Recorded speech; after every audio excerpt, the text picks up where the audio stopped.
helps people. In sports, if you think joy only happens after you win, think again.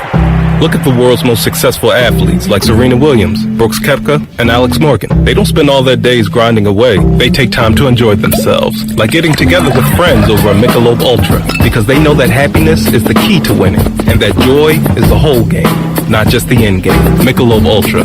95 calories, 2.6 grams of carbs. It's only worth it if you enjoy it. Enjoy responsibly. AB Michelob Ultra Light Beer, St. Louis, Missouri. At Jersey Mike's, app is short for appetizing because you'll save 25% with the code JMikes25, but only when you use the Jersey Mike's app, February 15th through 18th. Jersey Mike's, be a sub above. At Jersey Mike's, app is short for appetizing because you'll save 25% with the code JMikes25, but only when you use the Jersey Mike's app, February 15th through 18th. Jersey Mike's, be a sub above. This is Martin Truex Jr., and as a NASCAR Cup Series champion, I love one-stop shopping. When I need fresh tires or fuel during a race, my pit crew takes care of everything. Off the track, I have an Auto Owners independent agent. They handle all my insurance in one place: car, home, life, and business. Get your own pit crew and find a local agency with Auto Owners Insurance. This is Jeff Gibson with Town Insurance in Greenville. Call me today at 756-8300. Go Pirates! Find yourself working from home or at least spending more time there? Want some remodeling for your house or a fresh look? How about a new deck or screened-in porch to add livable space outside? Don't know who to call? Well, you do now. Call the professionals at R&R Remodeling. They've been serving the local community for 15 years. Ronnie and his crew can help you today. Call for a free quote, 252-286-4119, or visit R&R Remodeling on Facebook. R&R Remodeling, construction you can count on. There's no better time to drive away with a quality pre-owned car, truck, or SUV from Greenville Auto World. Greenville Auto World is your authorized rough country dealer. We specialize in lift and leveling kits along with custom wheel packages. Whether you're looking for ground clearance or enhancing the appearance of your vehicle, trust our team for your off-road experience. Greenville Auto World, 3840 South Charles Boulevard across from Hardee's at Bell's Fork, or online at greenvilleautoworld.net. Hi, this is Billy Parker from Parker's Barbecue. I am so excited to announce a brand new menu item now available at all Parker's locations. Come in for our delicious new boneless wings. Our wings are fresh, hand-cut, right there in the store. Never frozen, and our wings are big. Try them tossed in one of our signature sauces, sweet red barbecue sauce or barbecue honey mustard. Get a boneless wing bag for less than $5. That includes 6 boneless wings with hush puppies and corn sticks. Parker's Barbecue, a homemade tradition for over 50 years. Have you ever seen those exotic aquariums like the guys do in Las Vegas on television? You ever thought about having one of these aquariums in your business? It's more affordable than you think. This is Hal Pruitt with rentafishtank.com. We can make having an aquarium in your business turnkey with no work, cleaning, or hassles for you. Rentafishtank.com creates a relaxing atmosphere and keeps children occupied. Rentafishtank.com already services many dental, pediatric, and doctor offices, plus hospitals and senior living centers. Check us out at rentafishtank.com.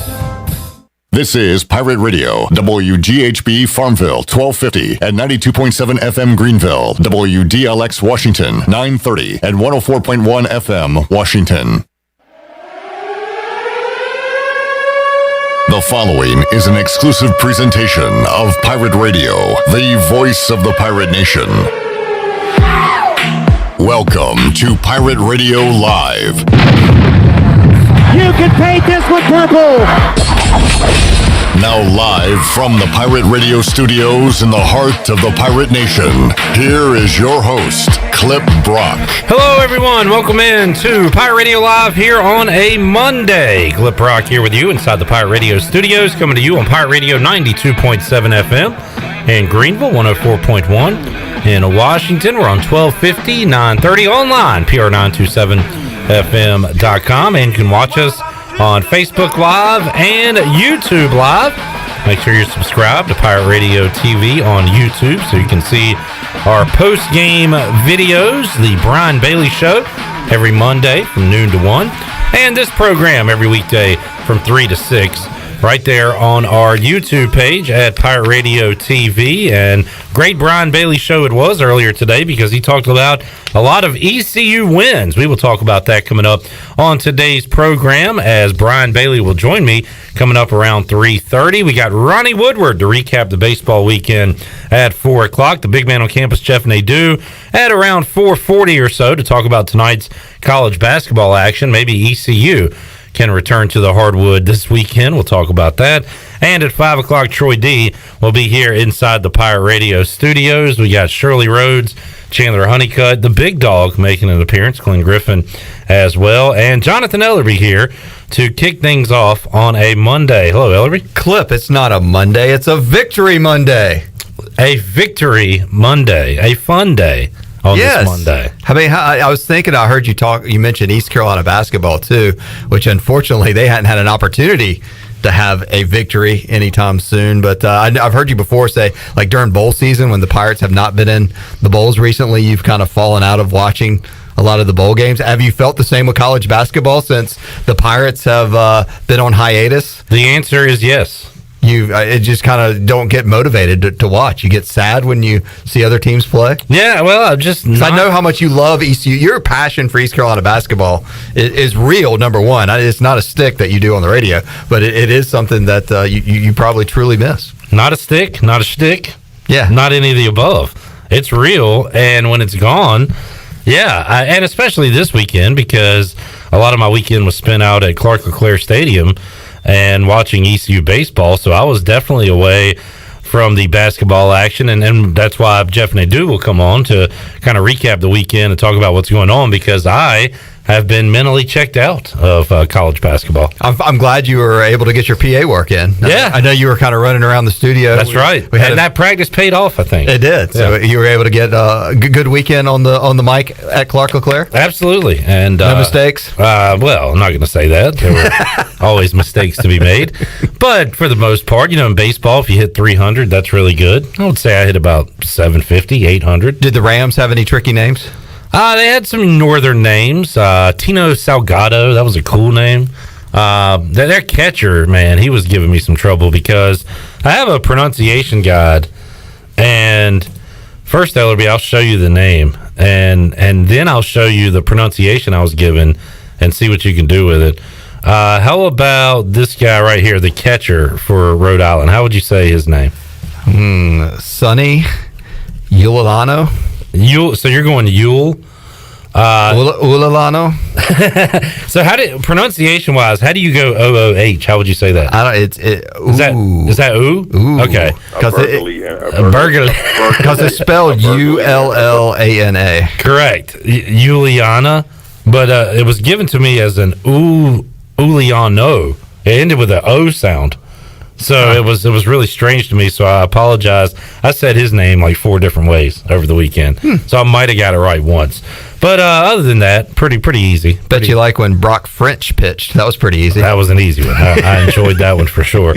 All right, we'll get to the Shirley Rhodes news desk coming up later on this hour, but we'll go ahead and start with the Pirate Talk. Ellerbe. Pirates go 3-0 over the weekend. By the way, as I mentioned, the Brian Bailey show, we had Cliff Godwin on, 3 wins for the baseball team. Courtney Oliver on, 3 wins for the softball team.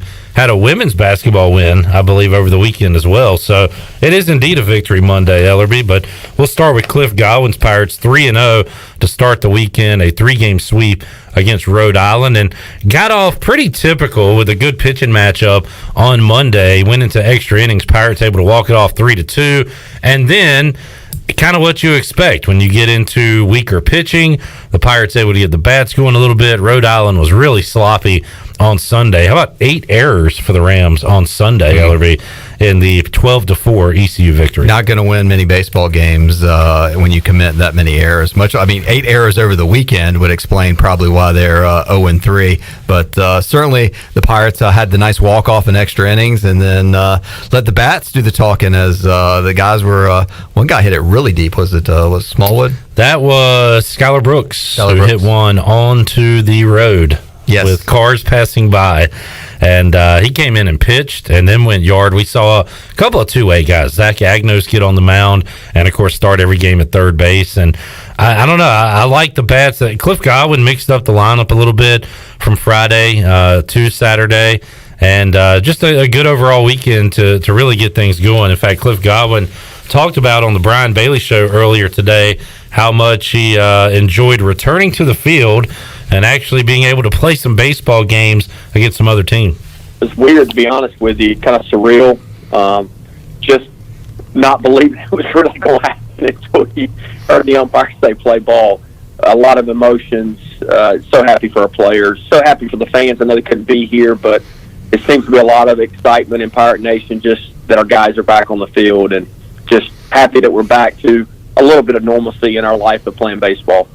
I think are 100 fans technically allowed, Ellerbe, at Clark LeClaire? I think so. They pushed that pretty well, I would say. I would say there was a good head count of at least 100 in there on Sunday. So there was 100 there, and you were one of the few that, I mean, you experienced it from a working perspective. What was your vibe of being at a game with that few fans, and compared to, I mean, I don't even know how you can compare it. What was your take Saturday and Sunday? Not great. It felt almost like a scrimmage game at times. I remember after big strikeouts to end innings when Rhode Island had guys on bases, you just anticipate a roar and you get kind of some silence. And I was inside, enclosed, the windows open a little bit, so I couldn't hear everything going on atmosphere-wise, but it was definitely lacking. Yeah, and I mean, and you've been at the ballpark in February when the crowd's really not that big, but there is a bigger difference when there's another 400 or 500 people there. Yeah, and I wasn't there on Friday. Even on Saturday, it was really cold. Like, I don't know how many people would have been there. It would have been definitely more than the 100. I will say, so like the Pack the Jungle, Josh who listens to us, like the left field megaphone guys. Yes. So I believe they started. I think they started at Stratford Arms. That's where they Friday. were at tailgate. Yeah, I ran into a few of them. That's where they were going to start. And then by Saturday and Sunday, they were there in the baseball parking lot, almost right up against the fence. Like they're creeping closer and closer. I think by a couple weekends from now, when ECU's back home, they might be in center field. They're getting closer to the action. Do you feel like you're going to have like a Caddyshack situation where like a little gopher pops up and it's going to be like a megaphone come out from under the ground and they're going to start yelling? They're very resourceful, and it was pretty cool. I mean, they were doing the chants after the game and everything, and they were acknowledged by Cliff Godwin and the players. So these fans are passionate. They're doing all they can, and as well as trying to stay within the rules and everything going on. Scaffolding rental machine's going to be like peering over the beep. Yeah, beep, you're going to start beep. hearing all that, and then the atmosphere is really going to change at Clark LeClaire Stadium. Yeah, I hate it that good news for the outfielders for the opposing fans though. Yeah, definitely. I mean, think about the load on their ears and harassment that they won't get. But it is a shame, but super proud and excited. East Carolina's undefeated in a tough matchup on Tuesday. Yeah, I got Duke coming up at 4 o'clock on Tuesday. We'll preview that one coming up 3 o'clock on Pirate Radio Live on Tuesday with Stephen Igo before he heads over to Clark LeClaire Stadium. He's one of the few up there in the press box. And pitching-wise, we'll get to that with Carter Spivey getting the ball on Tuesday. Hitting-wise, can they put the bats together? Again, 3 runs scored on Friday, 19 scored in the next 2 games. And Cliff Godwin earlier today on the Brian Bailey Show talked about getting the bats going a little bit as the weekend went on. I thought our guys looked at, it's been 11 months since they played against somebody else. I thought that jitters, nervousness, trying to do too much. I mean, a lot of times offensively, when you're facing a guy that you think you should hit, then the way that guy can be very successful is if you try to do too much. I thought our swings were long. I thought we were trying to hit balls out of the park, and it's just harder to do that when it's cold and the wind's blowing in. And we really didn't execute our game plan, which is my fault. I'm the hitting coach. As I told some of my buddies on Saturday that the hitting coach fired. So, old Chad Tracy, he laughed at me. And long story short, I think we did a good job of making that adjustment going into Saturday and Sunday, and our guys played more like themselves on Saturday and Sunday offensively. That is Cliff Godwin from earlier today on the Brian Bailey Show. If you missed it, you can hear it coming up at 6 o'clock tonight right here on Pirate Radio. Bats got going. They'll have to get going against a good Duke team, Ellerbe, and there are a million college baseball polls, so I don't know what poll Duke is ranked 11th in, but Baseball America. There you go. According to ECUPirates.com, ECU will take on the 11th ranked Duke Blue Devils coming up on Tuesday. And speaking of Baseball America, ECU has jumped up into their rankings, which they weren't last week. Yeah, they were in the D1 baseball poll, and this week going undefeated. Kind of a crazy weekend if you look. I read the recap of what the top 25 did, and a lot of it, I think number one Florida lost 2 of 3 to Miami. Like the top 3 teams, I think either went, like UCLA went 1 and 2. I think Texas Tech went 0 and 2. So there was a shakeup after one weekend.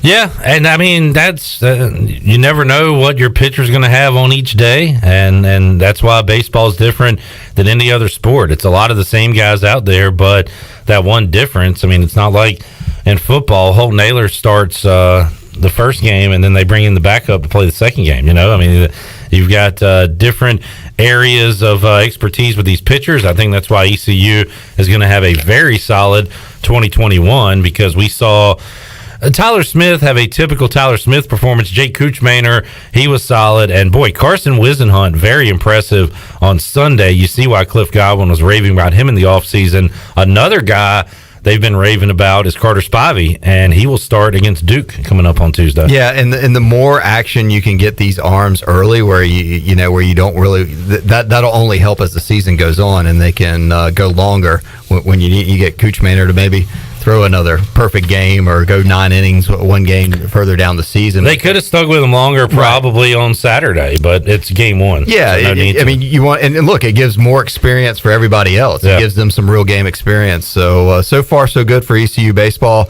I think there's going. What do you think? There's going to be the freak out moment when we lose. You know, we're not going to go undefeated because it is baseball, but off to a good start and cool. Most of the games are pretty much going to be on ESPN Plus. Even I think the Georgia Southern games coming up this weekend are going to be on the Plus, which Pirate fans, you know, I mean, everybody I talk to is like just eager and hunger for this baseball now. Everybody loves the winner. They do, and look, they're jumping on it early, kind of like they did with ECU basketball when it started. But this transition always happens. But I mean, everybody, the passion for baseball around here, people are excited about this season and the potential that it has. Coach O said, you know, just keep an eye on that Georgia Southern series. They're pretty good. So I think he's trying to get out in front of it if the Pirates do lose a game to not ever have everybody freak out.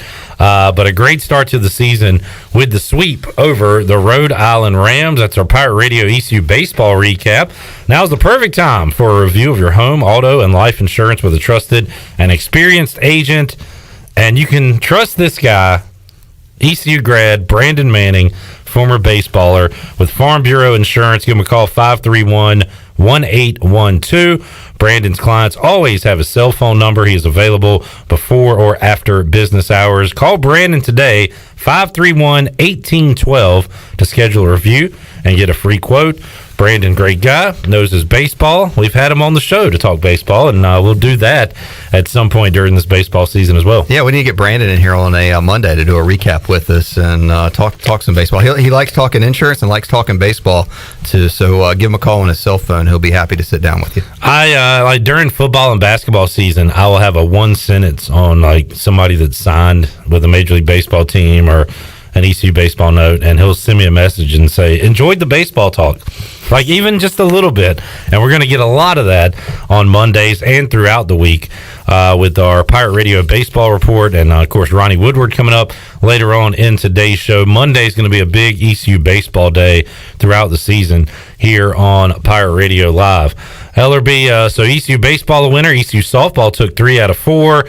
Women's basketball a winner. It was a good week all around over at ECU. Hey, good times if you're Pirate Nation right now. So congratulations to all those teams, and keep going this week. I thought the most impressive thing I saw today, I think I was on baseballamerica.com, was how about the kid from FAU in his first 2 collegiate at-bats in the same inning, hit grand slams. Yeah. Did you see that? He's a freshman. I did. I mean, in the same inning, I think they scored 10 runs, but he got 8 of them because he hit 2 grand slams in that one inning that FAU was able to, I guess, bat around. I think he got out the next 3 times, but I mean, just an unbelievable story for that kid to start his college career. And it was against UCF, too, an American team. So certainly impressive stat to consider there. When I heard that, Ellerbe, I thought of a former big leaguer that did that. Chandler, you're not much of a baseball guy, but see if you know this trivia question. What big leaguer hit 2 grand slams in one inning during a game on April 23rd, 1999? I'll give you a hint. His son that shares his same name is a star today. He is a junior. I'm thinking of Tony Gwynn, but it's I'm not sure. Fernando Tatis Sr. Wow. Hit. Shirley knew it. Look, I actually thought it was Tatis. I know. I knew it. I'd love to see Shirley on Jeopardy doing that. What a big contract that kid Don't kid just signed. yourself, because I love some Jeopardy. I play at home. Jeopardy or Wheel of Fortune, Shirley? I play both at home. Oh. Fernando Tatis Sr. had 113 home runs in the big leagues. I think his son is going to eclipse that. Who did Senior play for? I'm not very I remember from the Rangers. That's who he did. The Rangers, but that was his first team. Played for the Cardinals. He was kind of a journeyman, I guess, at that point. There is a lot of, Major League Baseball does create a lot of juniors. Yeah. I mean, Griffey, the most popular and famous. Tony Gwynn. But now you've got Tatis. Chandler keeps saying Tony Gwynn Jr. I don't even know if Tony Gwynn Jr. still plays baseball. I don't think he does. Fielder Jr. Well, he Prince Fielder. I don't think he was. His dad was Cecil. Cecil. Never mind. Who's the guy on the Blue Jays? Isn't he a junior? Oh, well, they have Vlad Guerrero Jr. Yeah, that's who I was thinking of. But for some reason, I said Fielder. They also have Bo Bichette, who's Dante's son, and Kevin Biggio, who's Craig Biggio's son. So I guess more not juniors per se. Yeah, but a lot of big leaguers' kids. I knew Fernando Tatis was a junior. I just didn't know he had a dad that was big in Major League Baseball. He was a decent player. But when I heard the stat, Ellerbe, I thought of Tatis. How old were you in 1999, Chandler? I was 1 year old. How do you not remember that? Yeah. What were you doing? In 99? Trying to learn how to walk, maybe. Learn how to talk. This guy was hitting grand slams. You're trying to walk. He had bigger fish to fry at that point in his life. I mean, all right, Ellerbe. He was probably making a Tatis Jr. at that point. Yeah, probably. That's true. Anything else going on in your sports weekend this weekend? No, I watched a little bit of NASCAR. Surprise! Did I catch you off guard there? I watched like 20 minutes of the NASCAR race. How'd you like the road course? It was okay. I mean, I more had the audio on while I was like doing some stuff around the kitchen yesterday late afternoon. I gotta tell you, Mike Joy, the the announcer. Do you call him play-by-play in NASCAR? I don't know what you call him. His voice just makes me feel good. Like, I don't know. I mean, it's a calming presence. I do. Then you got Gordon, who's good, and Clint Boyer's really good, too. He's kind of the wild man in the booth a little bit. I 100% agree. When they went around, I think it was a caution when I was watching it, and they went around and they all named who was going to win. Right, yeah. And I think the broadcast of what they do on Fox with NASCAR is really good. And it's kind of a shame for NASCAR that they don't have a deal completely with just Fox, and they could have it every week. Obviously, it runs into the NFL, which maybe, I don't know, maybe they could go to FS1 or whatever. But I think those guys do an outstanding job. And to me, from a person in the radio business and sponsorship business too, the way they talk and take care of their sponsors and just they just seamlessly work it in because it really is overkill. It is. Every single thing is sponsored, yes. But they do work it in well. Just like we're sitting here at the Town Insurance microphone, talking to Clip Brock at the Select Bank, Chair One. I mean, it's just a seamless sponsorship role, one after one. But they have, down on pit road getting the certain number of gasoline. It's just Sunoco fuel. Sunoco fuel, right here at the Ford deck. I mean, it's good. It's good audio, and I agree with you. I mean, Mike Joy is easy on the ears and makes He's you awesome. He draws you right into it. So and that's from somebody that, I mean, I kind of grew up casually, watching NASCAR here and there, but the broadcast team's A+. You can chime in on Twitter, on Facebook Live. Steve says surely not being on Jeopardy is a total burglary. He calls it a complete and utter burglary.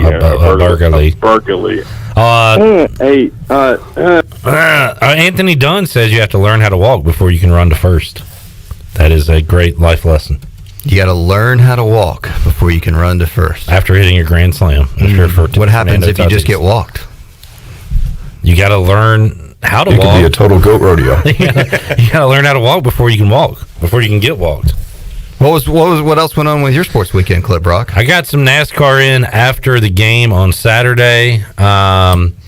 Didn't watch the Hornets on Saturday night knocked off the Warriors. Last second game winning shot by Scary Terry Rozier.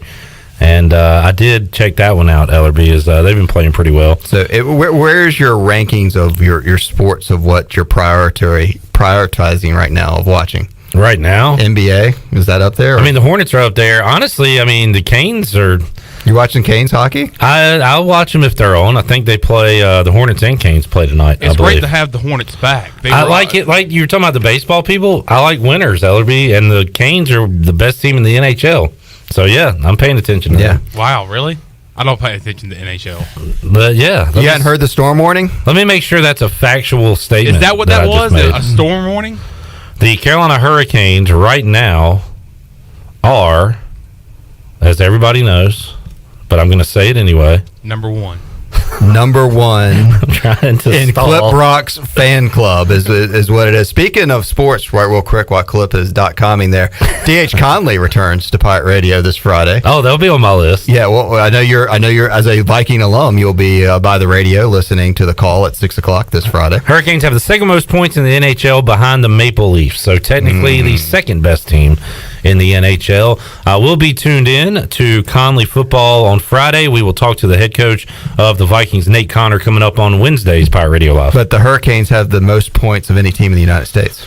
That is correct. That is true. They are America's team. They are America's team. The Maple Leafs, they're doing good things in Canada, but they, number one in the USA. And let's face it, teams from Canada never win the Stanley Cup, so really the Canes are right there. Right, in the driver's seat right now. So, let's just, we'll go Troy D. You're right. Lightning at Canes tonight at 7:00. And the Hornets got a brutal stretch coming up, Chandler.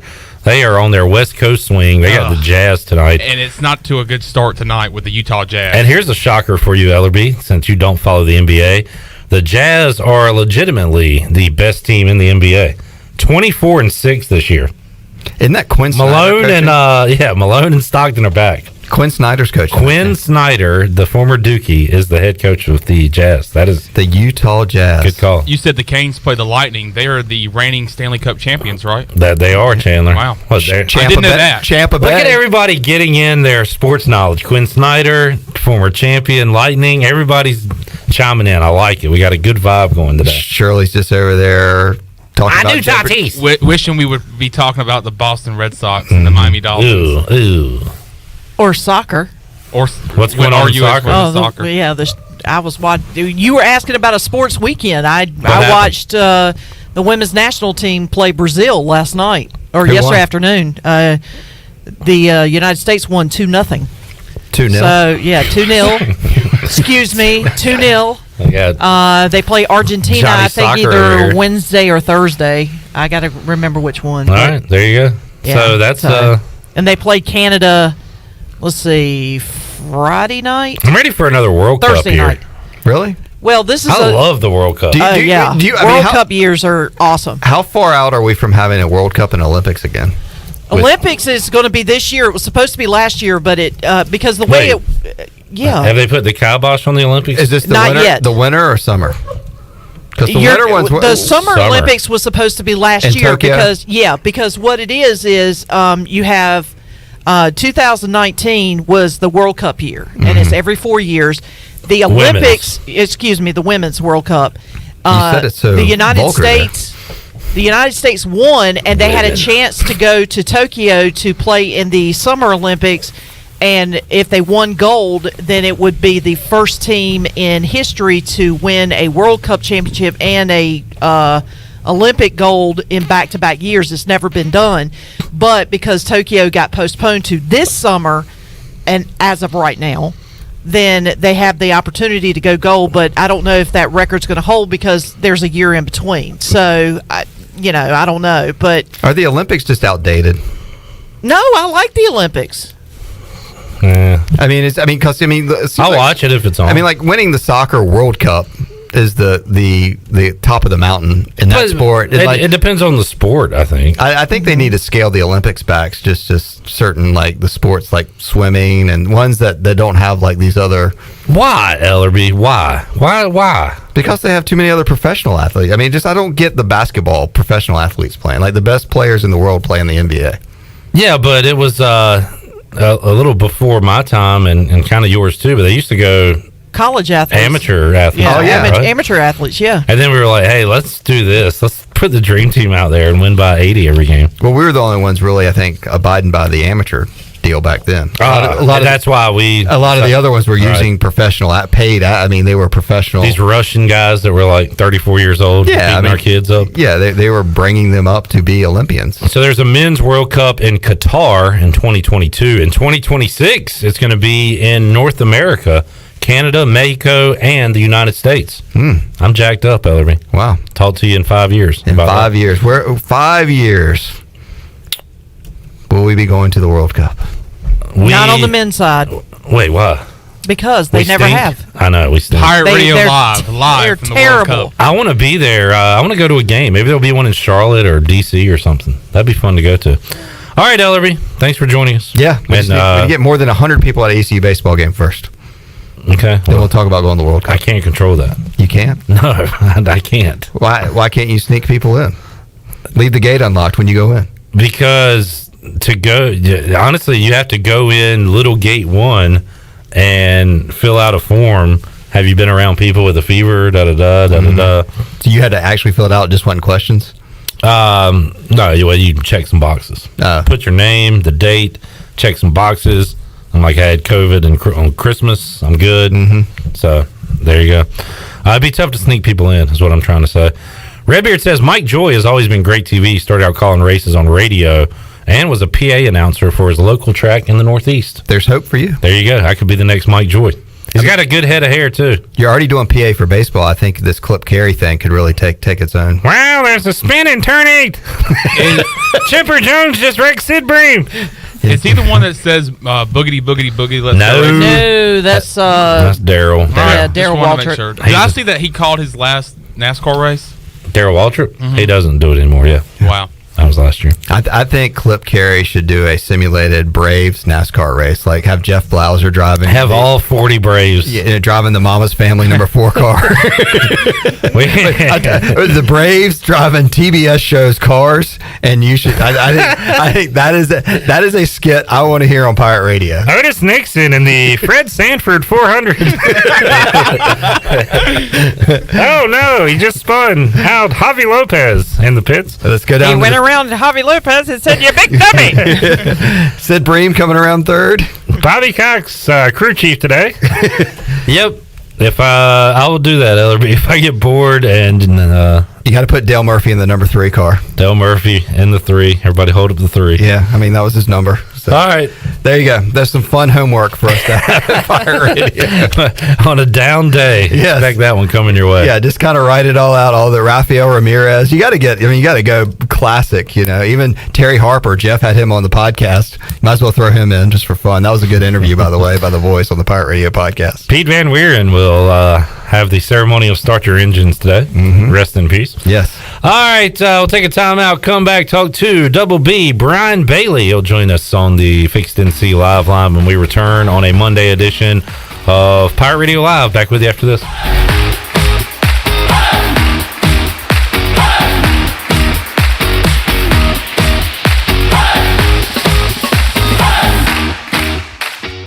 The best place in Greenville to unwind and have fun is AJ McMurphy's. AJ's is open every day with great food and great drink specials. During the week, stop by for open mic, music on the patio, or sports trivia with me, Clip Rock. The weekends are made for sports and live music. Watch every game from NCAA hoops, NHL, NASCAR, plus live music every Friday and Saturday night. Plus, stay tuned. The countdown to St. Patrick's Day is on. AJ McMurphy's, Turnberry Square at Bell's Fork, and online at ajmcmurphys.com. Here with Mike Mullis from Fixed NC. And Mike, you were telling me the other day, people ask you all the time, I didn't know you did that. What does that mean? You know, anything that involves property damage repair, call us first. If it's your crawl space, you've got interior humidity issues, a water loss, your ice maker line breaks, obviously fire and smoke, everybody knows we do those. But anything that involves interior or exterior property damage, we're your repair experts. Mike, how can everybody get in touch with you? 252-999-0001 or fixednc.com.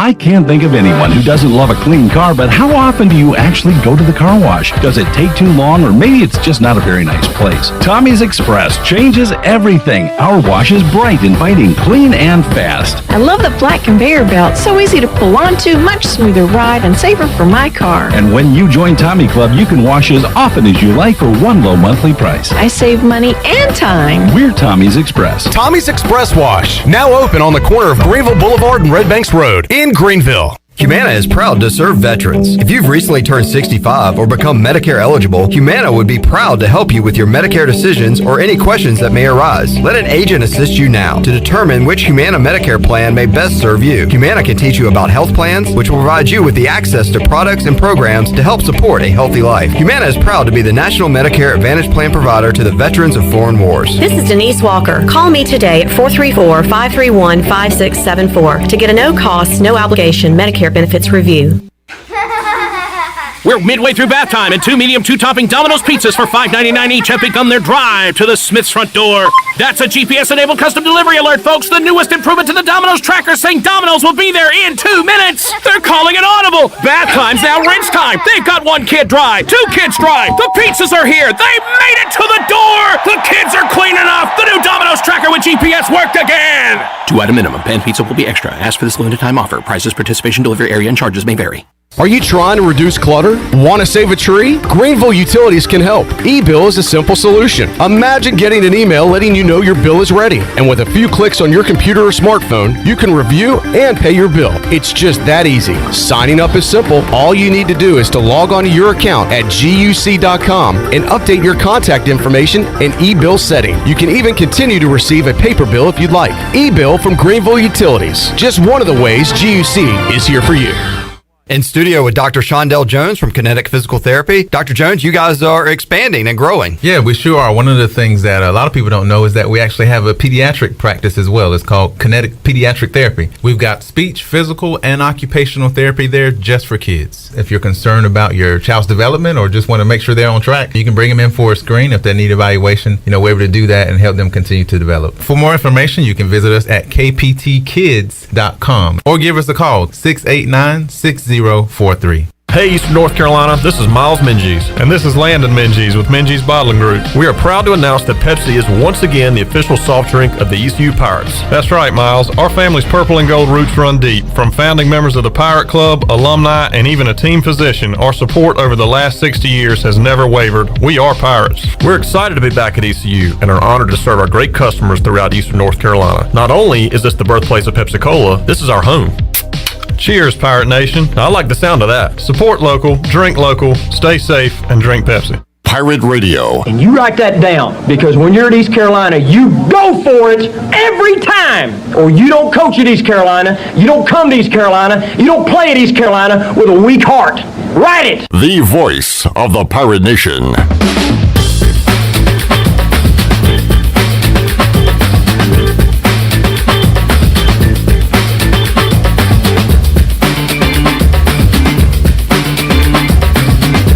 You're listening to Hour 1 of Pirate Radio Live. Now, back to the show. Welcome back. Tommy's Express Car Wash. Come and experience the difference at Tommy's. It's now open at the corner of Greenville Boulevard and Red Banks Road in Greenville. Doesn't your car deserve it? Visit Tommy's Express Car Wash today. Now let's head back in to Pirate Radio Live. Here's your host, Clip Barat. Alrighty, thank you very much, Shirley Rhodes. Welcome back into Pirate Radio Live. Just locked down a guest for Tuesday's show. Former ECU left-hander Jake Agnos going to join us on the show. Oh, nice. He is. He's upset with me a little bit. Uh-oh. Because I tweeted that I was not a huge fan. Now, look, I love the tradition. I love what it means.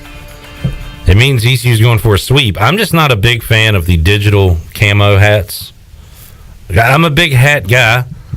I love the panel, the white panel hat ECU wears with the purple back. I love the purple with the ECU. Just the camo's never really done it for me.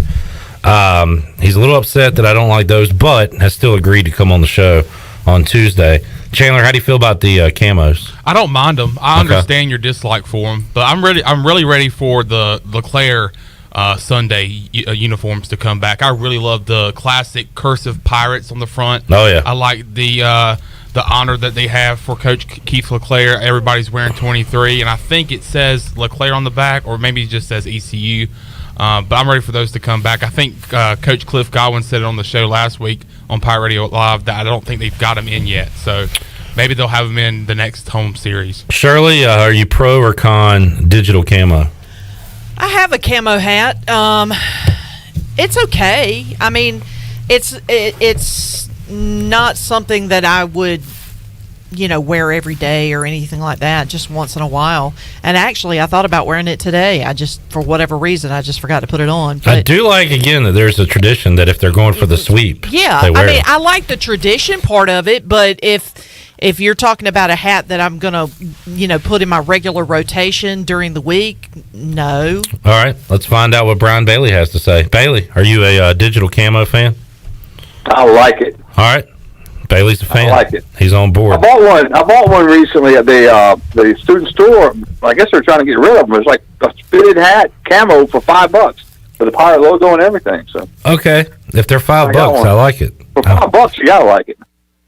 Bailey, great weekend of baseball. You recapped it earlier on the Brian Bailey Show with Cliff Godwin, and again, it was first of all, and you asked Godwin about it, just how great it was to be out there playing against another team, and we saw some really good pitching over the weekend by the starters, and some good work by the bullpen as well. Yeah, we really did. I think that's a little foreshadowing of what we're going to see this year, because that pitching staff is really deep, and they're those starters go out there every game thinking they're going to win their start, and they're very effective. And I just think that whole pitching staff, that they're so experienced, and I think we saw it in game one where if one guy's not particularly on that night, Cliff will go out and get him, and get another one in there. And I really think what Cam did was just amazing. When you take over in a game, the bases are loaded, the game is on the line. Not only is the game on the line, you're behind in the deal because you inherit a 2-0 count. And Cam Coleman just deserves a lot of credit. And listening to some of what Coach Godwin said about Cam, it was really heartwarming to hear what he said and to understand what the guy's gone through. I mean, Cliff talked about the fact that he came to him a couple of times and said, I don't think you're going to make our 35-man roster. And in this day and age, if you're told one negative thing, the first thing you want to do is transfer. You want to get out of there. You go find somewhere else to play. But he stuck here and stayed here, and that's a memory he'll have forever, getting that whole play ball and winning that game. Yeah, that was huge. On Friday night, Pirates winning in extras on Friday 3-2, take care of business, outscoring the Rams 19-5 in games 2 and 3. And not to that level, but I think back to Carter Spivey's freshman year, Bailey, and he didn't have a good freshman year, and he was a freshman. You expect those freshman lumps, but it sounds like he's really stuck with it and pitched well enough to be in the weekend rotation. Carson Wisenhunt just beat him out by a little bit. I'm excited. It was awesome to watch Carson yesterday. I'm excited to see Carter Spivey pitch Tuesday against the number 11 team in the country, Duke, because it sounds like he's had a great offseason. And Gavin Williams is waiting to come in. Good point. Just think about that, how good he is. Yeah, they are deep and loaded and ready to go for 2021. Brian, it is a wild time in the world of sports, and we got Nate Connor coming up on Wednesday. I know you're gearing up for Friday night, and in the meantime, you got some high school basketball playoffs to cover too. So you knew this week was coming, but and you were preparing the best you could. Are you ready to go for everything you got going on? Not even close. I've been in 2 meetings already since I left Pirate Radio, and trying to figure out how we're going to do this, how we're going to do that. Lucky for me, they give me help and they give me staff for stuff like this, but it's just, you're working with all of that. You add on Touchdown Friday on Friday night, and then you have to add in the fact that, we don't know who's going to play for real yet, because we already have one football game that's going to be pushed to next week because of some COVID protocols. And some leagues are playing at 6, some leagues are playing at 6:30, some are playing at 7. I mean, so for football, we're still trying to, figure all that stuff out. I think it's going to take us a week or two to figure out who's playing when. But I'm looking forward to it. I think it's going to be a lot of fun. It's just going to be a lot different, obviously. It's kind of like a spring football season with actual games is how I'm kind of looking at it. But we want to make a big deal out of it. These guys, these seniors didn't get a chance to play any football their senior year until now. So we want to make as big a deal as we can with it, and just do as good a job as we can cover them, because I think they deserve it. So obviously football Friday, Bailey. What nights are the basketball tournament games? Tuesday, Thursday this week. First round Tuesday, second round Thursday. And I was talking to somebody at Clark LeClaire over the weekend, an official, and I believe they're going no neutral sites this year, Bailey. Will there be any neutral sites in the playoffs at all? State championship or anything like that? State championships, they'll be neutral, and they're at 2 high schools. I forget which ones they are. It seems like Providence was one, and I want to say Wheatmore, but I'm not sure if that's correct. But they're 2 high schools. They've already set the schedule. They just haven't put which class is going to play at what time. But until then, you're playing, and it's kind of unfortunate. And we talked to Larry Wilford as part of the show as well earlier. The fact that they took all the conference champions, threw them in a hat, and you're going to have some really good teams that aren't going to make it very, very long. And it's just, they got away from the brackets where they would put, the Eastern Plains number 1 would take on another conference number 3 in the first round. They got away from that because they did run into those early, really good matchups. So they went to the Max Preps formula, and they didn't want to do that because some teams played X amount of games, some teams played Y amount of games. So they had all that working against them. But when you put all those teams in, Farmville Central is a back-to-back 2A state champions, and they're undefeated this year. And they play all of their playoff games. If the seeds hold, they're on the road to the entire playoffs. Yeah, makes zero sense. Like a lot of stuff going on. So I don't know. I can't figure it out. Talking to Double B, Brian Bailey. Speaking of hoops, Bailey, all of a sudden the Dukies have turned it on, and unfortunately for you Wahoo fans out there, you got to see it firsthand on Saturday night as Duke takes down Virginia. Yeah, that was a really well-played game. I mean, it's one of those games you hate to lose, but it was, Coach K said it afterwards. He wished the fans would have been there, but it was such a well-played game. Virginia has a history of playing Duke really, really tough and losing a close game, and that's what they did. That last play, Duke missed a one-on-one, and Virginia rushes down the floor with 9.7 seconds left to go or something, and Kihei Clark dribbles it off his leg, and when he picked it up and he shot it, I saw Jay Huff right there wide open. I saw him grab it. I knew he was going to slam it home. I was thinking Lorenzo Charles, but I didn't realize the clock was going to beat him. And the clock, it was way late after the buzzer. But it's 1-point loss, and Florida State may be the best team in the ACC. I think Virginia and Virginia Tech are right up there, but Florida State, they put a whipping on Virginia last week. That they did. It looks like it's pretty clear now. Gonzaga, Baylor 1-2, 1A, 1B, and Michigan. I know they had a long COVID layoff, but man, they knocked off Ohio State. Impressive win on Sunday. They are the clear number 3. After that, the tournament's going to be fascinating, Bailey. I'm looking at it right now. Ohio State's 4th. Tennessee is 25th. Like, if they played, that would, I don't know. I see that as a pick'em game, basically. I think everybody outside of the top 3 is almost the same on any given night. How about you? I agree. Yeah. I think it's going to be a crazy tournament. I hope everybody can, stay healthy in the deal because, they're going to play the whole thing in the state of Indiana, and it's kind of a mini type bubble situation. But I think it's going to be, I just remember last year when they canceled everything and how empty that all felt. I mean, some of the things that we do, all of us, all of your friends, all of my friends, I mean, the things we do, we watch NFL football, we watch college football, we watch college basketball, we love the tournament. I mean, it's like it's not only a tradition, it's just a way of life. I mean, something like that gets swiped away. Like for me, I watch the NBA playoffs. I enjoy those, but I didn't miss them nearly as badly as I missed the NCAA tournament. That was just losing and then losing college baseball. I love going to watch East Carolina baseball and then, heading to the house and watching the tournament. I mean, that's some of the things we've done for years and years and years. Well, it's all here now, Bailey. So you want it? Then some. You want it? You got it. Have a great rest of your week. We'll talk to you Tuesday coming up on the press box, and man, we'll be tuned in to WNCT Sports because you got a whole lot to cover this week and moving forward as well. It'll be a great week. Appreciate it. All right, thank you, B. There's Brian Bailey joining us on the Fixed NC Live line. We will take a timeout, come back, go to the Shirley Rhodes news desk. I tell you what, who's the Panthers? Who's going to be on the Panthers roster in the quarterback room come September? It might not be Teddy Bridgewater. It is trending that way. We'll talk about that with Chandler Honeycutt and have all the news from Shirley Rhodes. It's also on my news desk. All right, we will talk about it when we return on Pirate Radio Live. Back with you after this.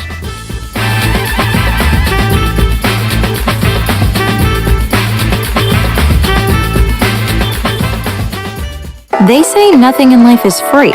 Well, we're here to tell you they're wrong. Because when you switch to US Cellular, you can get the Samsung Galaxy S21 5G for free with no hidden requirements. That's right, the Samsung Galaxy S21 5G has launched and you can get it for free with no hidden requirements. US Cellular. Terms and conditions apply. See store or uscellular.com for details. This is Brandon Tate, owner and operator of Atlantic Wireless, an authorized agent for US Cellular since 1997. Visit atlanticwireless.com to find the store near you. We go beyond the call. Hey Pirate Nation, this is Sam Jones, and we're open and here to serve you with some of the best whole hog barbecue, chicken, turkey, ribs, and homemade sides every day for lunch and dinner. There are 3 easy ways to enjoy Sam Jones barbecue. Swing by our drive-thru window or try one of our 2 curbside takeout options by calling in your order at 689-6997 or ordering online at samjonesbbq.com. We love Eastern North Carolina, and we invite you to come by and enjoy some great tasting Sam Jones barbecue today. This is what you want. This is how you get it. For less during Bostic Sugg Furniture's President's Day sale. Beautiful furniture at historic savings up to 15% off. All in stock. Custom orders, bedding, and clearance up to 15% off. Plus 12 months special financing or 60 months special financing. Step up to better sleep on a comfortable Restonic mattress and get a free box spring. It's a President's Day sale not to be missed. Going on now at Bostic Sugg Furniture. The Rick House is Eastern North Carolina's premier American-styled restaurant and bar. Join us at the Rick House for mouth-watering steaks and the best burgers around. Check out the spicy mahi risotto or the bourbon pecan salmon. Wednesday night is date night. 2 salads, an appetizer, a bottle of wine, 2 entrees, and a dessert for just $55. Thursday is ladies' night with $5 martinis and special apps. The Rick House, American Provisions and Spirits, 710 Red Banks Road beside the bowling alley in Greenville. The Rick House. Hi, this is Jeff Charles, and welcome inside the booth. The little school in Spokane could win it all. I'll have some thoughts next. Hosting Pirate Radio Live from 3 to 6 every afternoon can get stressful. It's nice to relax sometimes, turn off the brain, and get some peace and quiet. Sure. Booty, booty, booty. Shirley, what are you doing? Practicing. Practicing? Practicing for what? For the show. We open up the booty bag every day. Why do you need to practice? Because when it comes to the booty, I expect absolute perfection. Perfecting the booty. Okay, well, tune in to Pirate Radio Live, 3 to 6 every day. We'll open up the booty bag and make you a winner right here on Pirate Radio, the station for winners. And the booty. I get this question a lot. How has Gonzaga done it? A school with an enrollment of 7,500 in Spokane, Washington, a city of 210,000, 280 miles east of Seattle. It starts with a commitment. Gonzaga doesn't play football, so all of its resources go into basketball. You start with a loyal coach who wants to be there. Mark Few is in his 22nd season. He's the architect. He loves the program in the city and doesn't want to leave. Mike Roth is the athletics director. He's been there 21 years. Get the picture? Few and Roth work well together. They are a team. Gonzaga has benefited being in a league, the West Coast Conference, that it can win. Gonzaga has become a sexy place to play, and the international market has been very good to the Zags. Zags have been to the championship game once, 2017, and lost to the Tar Heels. This year, they just might win it all. Come on back again next time, and we'll visit inside the booth. This is what you want. This is how you get it. For less during Bostic Sub Furniture's President's Day sale. Beautiful furniture at historic savings up to 15% off. All in stock. Custom orders, bedding, and clearance up to 15% off. Plus 12 months special financing or 60 months special financing. Step up to better sleep on a comfortable Restonic mattress and get a free box spring. It's a President's Day sale not to be missed. Going on now at Bostic Sub Furniture. This is Coach Blake Carroll, defense coordinator for East Carolina football, and you're listening to Pirate Radio, the voice of the Pirate Nation.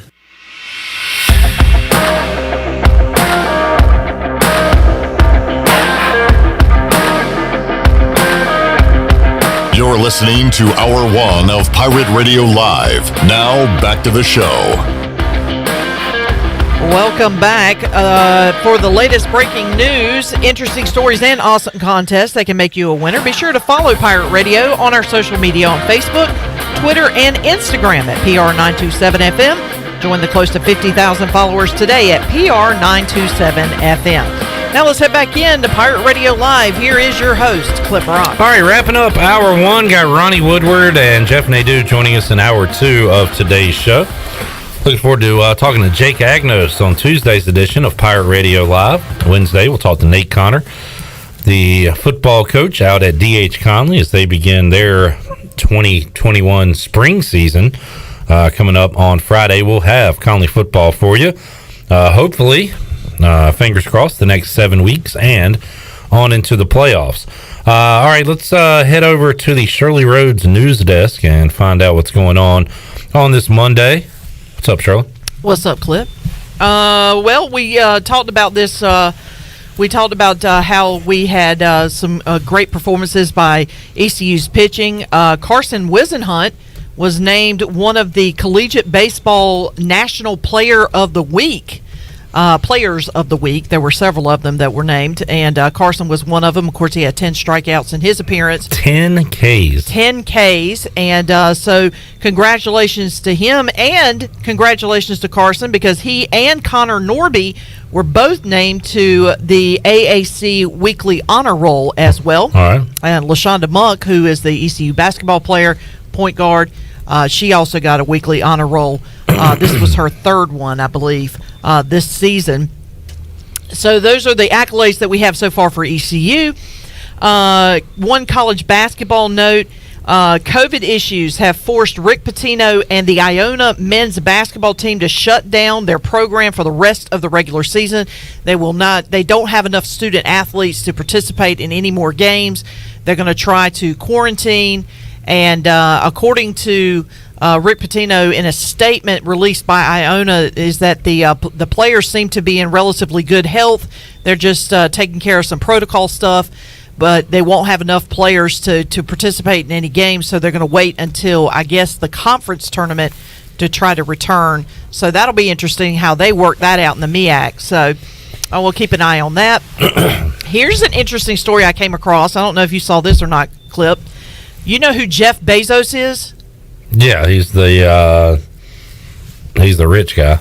Yeah. What's he run? He's one of the richest men in the world, but, he formerly owned Amazon. Amazon, yeah. Yeah, he no longer owns it. He sold it off. But apparently, his attorney has been speaking with a Baltimore-based sports investment banking firm, which has led to the effort to possibly sell a portion of the Washington football team. And you've been saying for years, Dan Snyder's got to go. Yeah. And there could be a potential. I'm not saying that this is written in stone or anything, but there are rumblings that people are showing interest of maybe getting together and putting together an ownership group to buy out Dan Snyder, which would be heaven for you, because you have been long railing that Dan Snyder needed to go. This would be awesome. I mean, he would be, let's see, what's the over-under on him dancing on top of that table if it happens, Chandler? Hopefully it only happens one time. I'm going through the table. Yeah. You going to pull a Bills Mafia and just go right through the table? His name has been linked before with Washington, so So once again, hopefully there's some smoke here. Yeah. I think Jeff Bezos was runner-up to David Tepper when the Panthers were selling their franchise. So he is interested in football ownership? Yeah, apparently so. So we'll keep an eye on that story, because that'll be interesting to see how that The Washington goes. Amazons. That would be interesting, too. And Albert Breer, who is an NFL reporter for the Monday Morning Quarterback publication, says that the Panthers, according to his sources and reports, the Panthers are looking to move on from Teddy Bridgewater due to, and I quote, physical limitations, end quote. Yeah, this got some noise over the weekend, Chandler, that the Panthers are moving on from Teddy. First thing I saw was that Teddy Bridgewater, and of course, whenever this happens all the time in sports, where athletes are unhappy with the organization, they go and they unfollow them, they unfollow a lot of their teammates. It happens all the time. So they wipe their social media clean of the team. And I guess people realized that Teddy Bridgewater was no longer following the Panthers, therefore he unfollowed the Panthers. So that was a big thing this weekend that I saw. And obviously the Panthers have made it clear, Matt Rule, David Tepper have made it clear that they're not satisfied at the quarterback position in Carolina. So the dominoes continue to fall in Charlotte, whether it's with, mostly with the quarterback situation with Teddy Bridgewater. So Panthers are making a lot of moves with cap space right now. I know they saved up about $20 million last week in cap space. So something fishy is going on in Charlotte. Not really sure what's going on, so I'm not going to assume things. We know what assuming does to people, so I'm just going to try to stay level-headed and not make. Are you trying not to talk about Deshaun Watson? Is that what you're saying right now? Let's not even say the name. I mean, Chandler, this is Sports Talk Radio. We have to talk. Well, let's talk, baby. Deshaun Watson to Carolina. Deshaun Watson's going to Carolina. No, just because you move on from Teddy doesn't mean you're going to be able to get a deal done with Houston, and you know that. You're well aware of that, which is why you're being cautious here. And the thing is that it's what it's starting to look like as these dominoes continue to fall. It looks like there's going to be a new quarterback in Carolina next year, but we don't know who that quarterback's going to be. So. Obviously, the biggest name right now is Deshaun Watson. Can the Panthers make a move to get that star quarterback, 26-year-old Deshaun Watson, who led the league in passing yards last year? So they got a new GM in Scott Fitterer. So he has an opportunity to make a home run. He talked about being aggressive, right? He wants to be aggressive. Well, Chandler. David Tepper has talked about that even before the Scott Fitterer hiring. So, and apparently they went out and got Scott Fitterer because he is aggressive. This is going to be great. All you guys are going to get your hopes up, and you're going to end up with Fitzpatrick at quarterback. That's what I'm trying to tell you. I'm trying to. It's already been such a roller coaster of emotions for me this offseason that I'm not trying to get to the peak of the mountain anymore. Well, that's what I was going to ask. If you don't get Deshaun Watson, who's your what's the next best pick? If you can't get Deshaun, who do you go out and get? Either somebody in the draft like Trey Lance to try to do a project with him. But the thing is that hopefully somebody's there at 8. Marcus Mariota. I wouldn't mind that. Dak Prescott. Anybody other than Dwayne Haskins, but thankfully the Pittsburgh Steelers have already got him, so he's out of the circle, so thank goodness. All right. How about Mitchell Trubisky? Nah. Returning home. I'm coming home, coming home Tell the world. And one last thing, just because I'd like to throw this out. The Cincinnati Bengals are going to get a uniform makeover. However, they're going to keep the classic stripes on their helmet. But they are going to go through a makeover, which will be interesting. Speaking of the Bengals, Redbeard is a Bengals fan. He chimes in on the Rick Pitino story. Says, please send strippers to Iona. Well, they got nothing else to do. You might as well, right? I'm glad we brought up somebody getting on a table during me talking about Jeff Bezos rather than Rick Pitino, because he's yes, that famous Italian restaurant story. Yeah, he was on a table. And how old was he when he did that? How old was he? Yeah, he was good for him. He was up there. Good for him. I mean, good for him because he could have thrown his back out. Spicy meet the bug.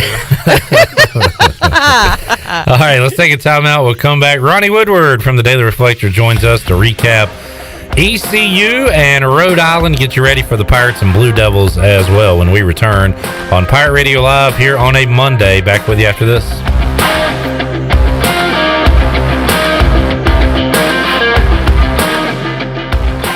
You've worked hard to start your business and are working even harder to make it successful. That's when it's most important to have a community bank and a local banker in your corner. This is Eric Clark from Select Bank and Trust. Our team of local bankers care about you, our customer, and the communities in which we all live and serve together. As the business and economic conditions of 2020 threw you many curveballs, our team at Select Bank and Trust remains steadfast in being responsive to your ever-changing needs. In 2021, choose Select Bank and Trust. Bank local, bank select, member FDIC. UBE and PirateWear.com are proud to offer the Pirate Nation its largest inventory ever. Brand new Adidas is arriving daily, along with Under Armour, Columbia, and Russell Athletic. UBE is loaded with cargo, and new items are being added daily to PirateWear.com. Be sure to check out our children's store, The Crow's Nest, for all of your young pirates. UBE and PirateWear.com, an ECU tradition for 50 years. Go Pirates!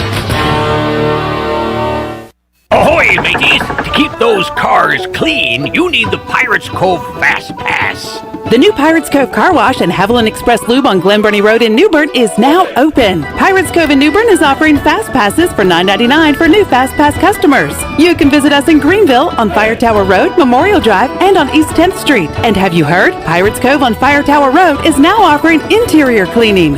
So we have you surrounded. Pirates Cove, the official car wash partner of ECU Athletics. This is Dr. Phil Perdue with Orthopedics East and Sports Medicine Center. My colleagues and I recognize how difficult this time is for everyone in our community. We continue to see patients during the week while taking precautions to keep everyone safe. Our extended care clinic is now open on Saturdays and Sundays from 10 a.m. to 2 p.m. so you can avoid the emergency department for your urgent orthopedic care. For more information, please contact us at 757-2663 or visit our website at orthoeast.com. University PC Care has been the Pirate Nation's go-to IT expert since 2006. Your office deserves a proactive tech support approach instead of always reacting to issues after the damage is done. You need BizCare. BizCare tech support and cybersecurity plans keep you ahead of potential issues and much safer from cyber threats like ransomware. What's at your office? Call William today to schedule your free BizCare consultation or learn more at universitypccare.com. Got big dreams for your small business? You're not alone. The Gavigan Agency Insurance Services is a growing business too. That's why they work with Nationwide, the #1 small total business insurer in the U.S. Nationwide can help protect and grow your business so you can focus on making your small business dreams come true. Give the Gavigan Agency Insurance Services a call today at 252-756-1400. Nationwide is on your side. Nationwide Mutual Insurance Company and Affiliates, Columbus, Ohio. Subject to underwriting guidelines, review, and approval. Sawyer's Fun Park is now open in Greenville. This state-of-the-art 40,000 square foot facility features a 2-story LED interactive laser tag, a one-of-a-kind 2-story ninja course, a ropes course with a 180-degree zip line, and it's only one of 5 in the country that are indoors. Multiple climbing walls, a super cool arcade with 40-plus games, and a brand-new full-service cafe and bar for adults. Visit the brand-new Sawyer's Fun Park, now open, located right behind ARU on Corey Road, Greenville. Oh, great. It's 30 degrees in here. No one's coming out this late. I'm on firewood. Dad! I'll put hot coals in our socks for bedtime. Mom! I'm from Delcor Heating, Cooling, and Plumbing. Got an email about your heat being out? That was me. I sent it from my phone. I think your socks are on fire. Delcor responds to heating emergencies 24 hours a day. Go to delcorinc.com or call 252-321-8868. Get a new train system with special financing for 60 months, subject to credit approval. It's hard to stop a train. Offer expires 3/31/21. This is Pirate Radio, WGHB Farmville, W224EI Greenville, WDLX Washington, and W281CH Washington.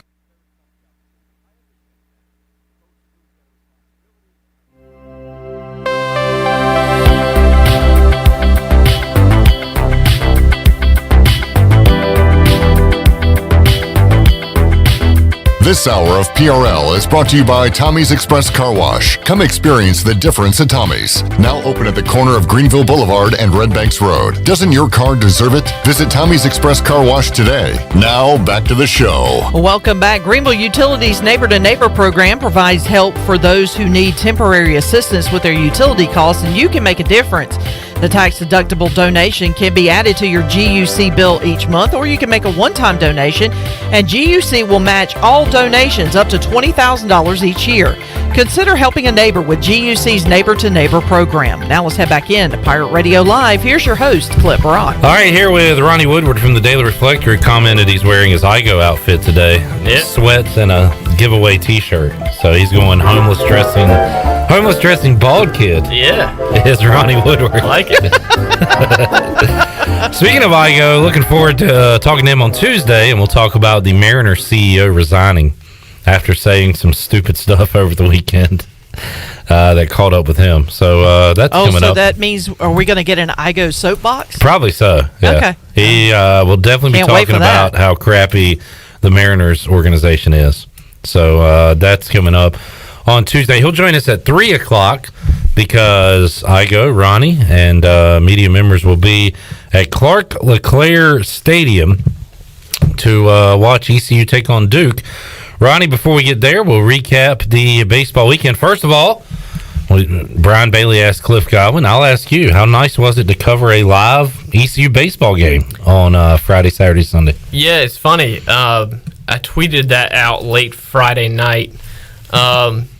It felt kind of neat and normal. Like, I got home Friday, like me and Igo ended up wrapping up our stories and stuff Friday night. We left, as we typically kind of do, about the same time from the stadium. Like, I drove home, got home, and it was like 11:35, 11:40. You know, it's almost midnight, and it's kind of like, I can't usually sleep. You know how it is, like when you kind of get home from work, whatever. Like, I know those people, I can't instantly just like hit the bed and go. You know, I'm out. So it was cool. Like, it felt good in a weird way to get home at midnight from like covering a game. And I'm sure like 2 months from now I feel differently, you know. that feeling eventually wears off. I almost asked y'all as it went into the 10th, are you tired of baseball yet? But yeah, it was cool. And then I even said it Sunday, I told Sarah, my wife, like, yeah, like another game, you know, 1 o'clock. It's like, but it feels kind of cool. Like the whole routine of like game to game to game, and like, you know, this freshman is pitching. I want to see him pitch. Like the whole, like it's almost like the team. You kind of get in the flow of like a series, and yeah. So it did. It was refreshing for sure, and especially with basketball and pause and kind of just, I don't know, just kind of playing that thing out. It seems, and people have lost some interest, I think, in general in hoops. Yep. So it was cool to start it up for sure. I was into it, and yeah, it was neat. For sure. Let's go game by game, Ronnie. I was not there on Friday to see ECU knock off Rhode Island in extra innings, and I guess the key sequence there came late in the game. Cam Colmore coming in and getting the big outs there for East Carolina. But that was kind of a typical first game of the season, Friday night versus Friday night guy, and you kind of expected a closer game, a lower scoring game. I mentioned that last year Rhode Island in their first game, I guess, went on the road and, you know, played well and beat a team. So watch out for that game one. We also saw a typical Tyler Smith performance, 5 1/3, 4 strikeouts as he pitched pretty well for the Pirates, got into the 6th inning. What was your overall thoughts on the season opener there? Yeah, I mean, it was, man, I mean, it rained like 2 or 3 straight days last week. They pushed the game back to 7, so the sun was down. It was cold. Hitting conditions were brutal. Yeah. Not like all time awful, but they were pretty brutal. Not at Campbell. That one random Tuesday like a few years ago was the worst I've ever seen. But it was rough. So you kind of knew it was going to be a low scoring game, and you kind of have to grind it out. And yeah, you mentioned Tyler Smith. I'm intrigued to see how his first few starts go, because long term, he's got to get over that 6th inning, whatever it is. Like, he hasn't been able to go deep in games really his whole career. He's always been solid. He's been 5 through the 5. Yeah. And that 6th kind of happened, and it did that night. And again, it's the first start. It's opening night. It's cold. There's a lot of different factors, but that's something to watch, I think, kind of long term, because you don't want your Friday guy going 4 innings, 5 innings every time. That's just not going to work, I don't think, for this team. But otherwise, yeah, Colmore, you mentioned, I thought it was, there's no question that was the sequence of the game. And because he came in the rare middle of the at-bat pitching change. He came in on a 2-0 count because Garrett Saylor was struggling with his command a little bit, and he threw a ball and a strike, might have been striking a ball, whatever it was, got to 3-1, and got a double play to end the inning, bases loaded, 1 out. The game was tied. It looked like Rhode Island was going to scratch across the run and steal an opening day win, basically. But Colmore was huge, and I wrote about it today, kind of recapping some things and looking at his, because he pitched Saturday as well. So he's gone 8 straight appearances without giving up an earned run. He gave up a run Saturday, but it was because of an error. And at 12 of the last 13, he got roughed up a little bit at Louisville, of all places, the super regional. But really, if you look at that, last year he didn't give up a run, and then these 2, he's been really good for a long time, is what I'm getting at, basically. And everybody got roughed up at that Louisville super regional, obviously. So that was huge. That was really the turning point of the game. And then ECU scored the next inning, but Colmore was a huge part in getting that win. Looking at Game 2, Jake Kuchmaner could have gone longer, Ronnie, and would have if this was later in the season. Would you say? He goes 5 innings, 3 strikeouts, just 2 hits, no runs allowed, 72 pitches. So if this is later in the year, he probably gets into the 7th, I don't know, 8th, the way he was pitching. Couple of things from this game. And Connor Norby received, honors from the conference. 3 out of 4 in this game. His big 3-run double really kind of closed it out for the Pirates. But as I was looking at how ECU scored, I was reminded of a play.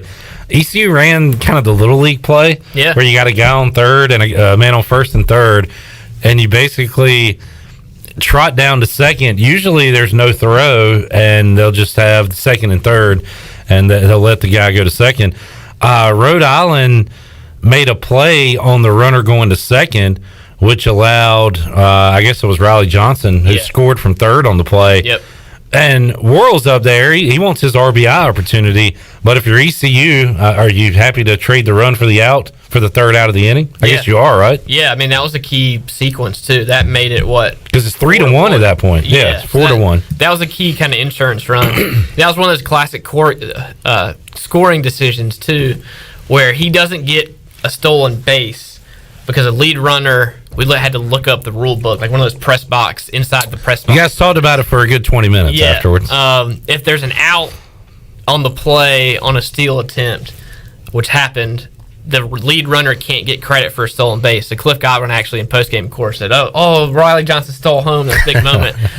Technically not correct. When you look at the box score, he advanced to score, and the other guy got caught stealing. Just one of those weird rule things. And you get the run in, and Worrell gets the lead off the next inning. So, it's all good at that point, right? Yep. And then, as you said, the Norby hit was huge. And then going back to the pitching just for a little bit, one thing I looked at, I try to pay attention to this a lot now more than I used to, especially early, is the strikeout to walks. Kuchmaner, 3 strikeouts, no walks. You look at the team there, 9-1. Yeah. Whisenhunt had 10 Ks on Sunday, 1 walk. It's one thing if you get hit. Guys are going to get hits, but you don't want to give away free passes, especially early in the year when you're trying to find your groove. That's what stood out to me about Kuchmaner. It was quick.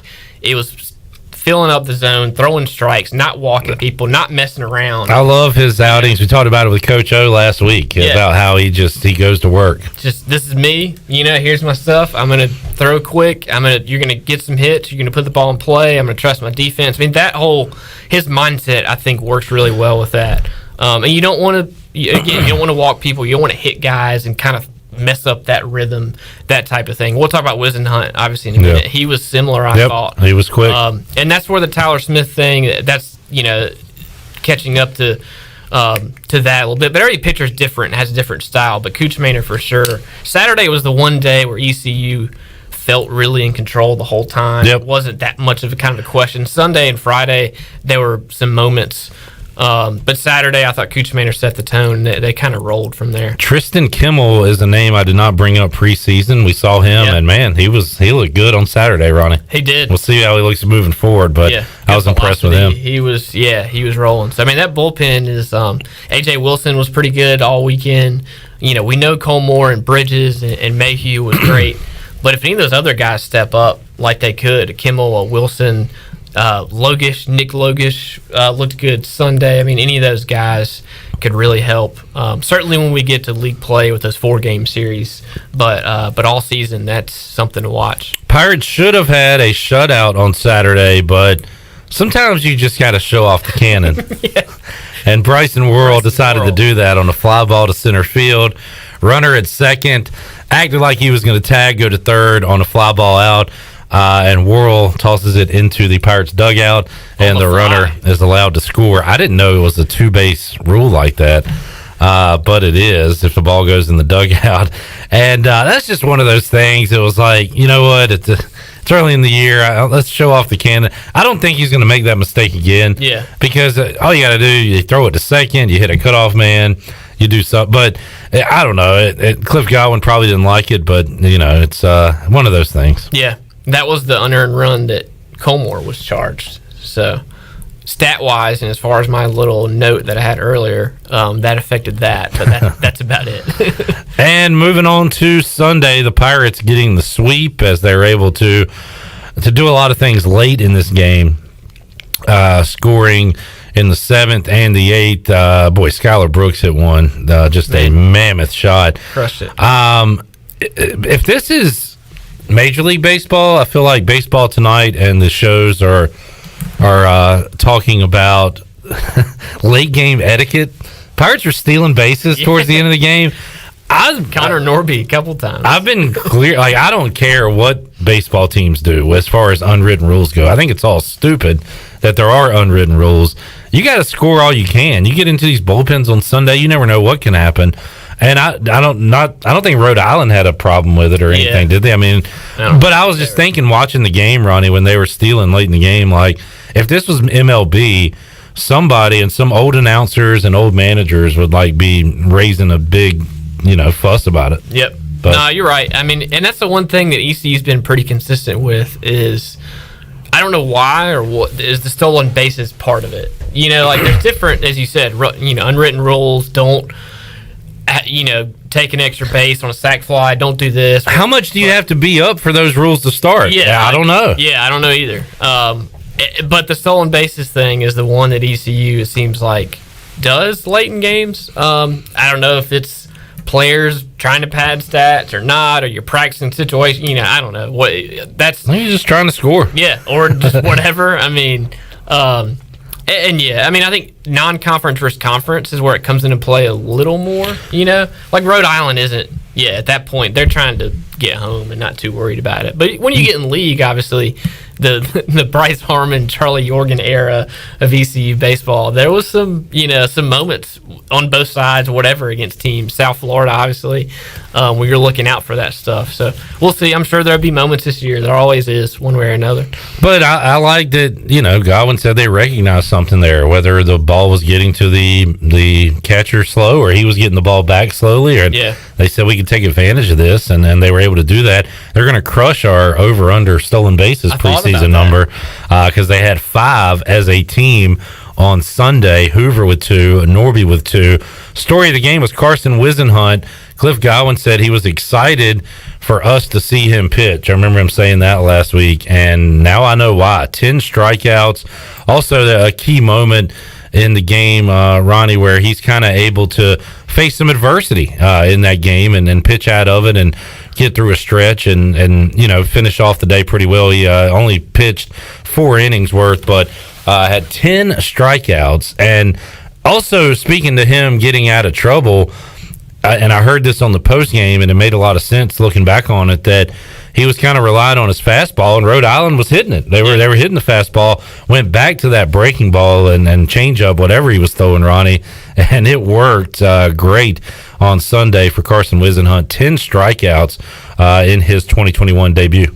Yeah, he was impressive. And I texted you and Igo Sunday morning and said, hey, I'm looking forward to seeing Whisenhunt pitch. Kind of basing off what we'd heard from Cliff Godwin and stuff, and ended up being that way. He reminds me, I don't know about you, he reminds me a little bit of young Jake Agnos, like freshman year, where you can see the strikeout stuff. The breaking pitches were super sharp and nasty. And it just beat kind of like Agnos was. He kind of put it together eventually as a junior. But you're going to just learn. Like, he faced a lot of different situations. Guys on base, you get hit some, you give up some runs.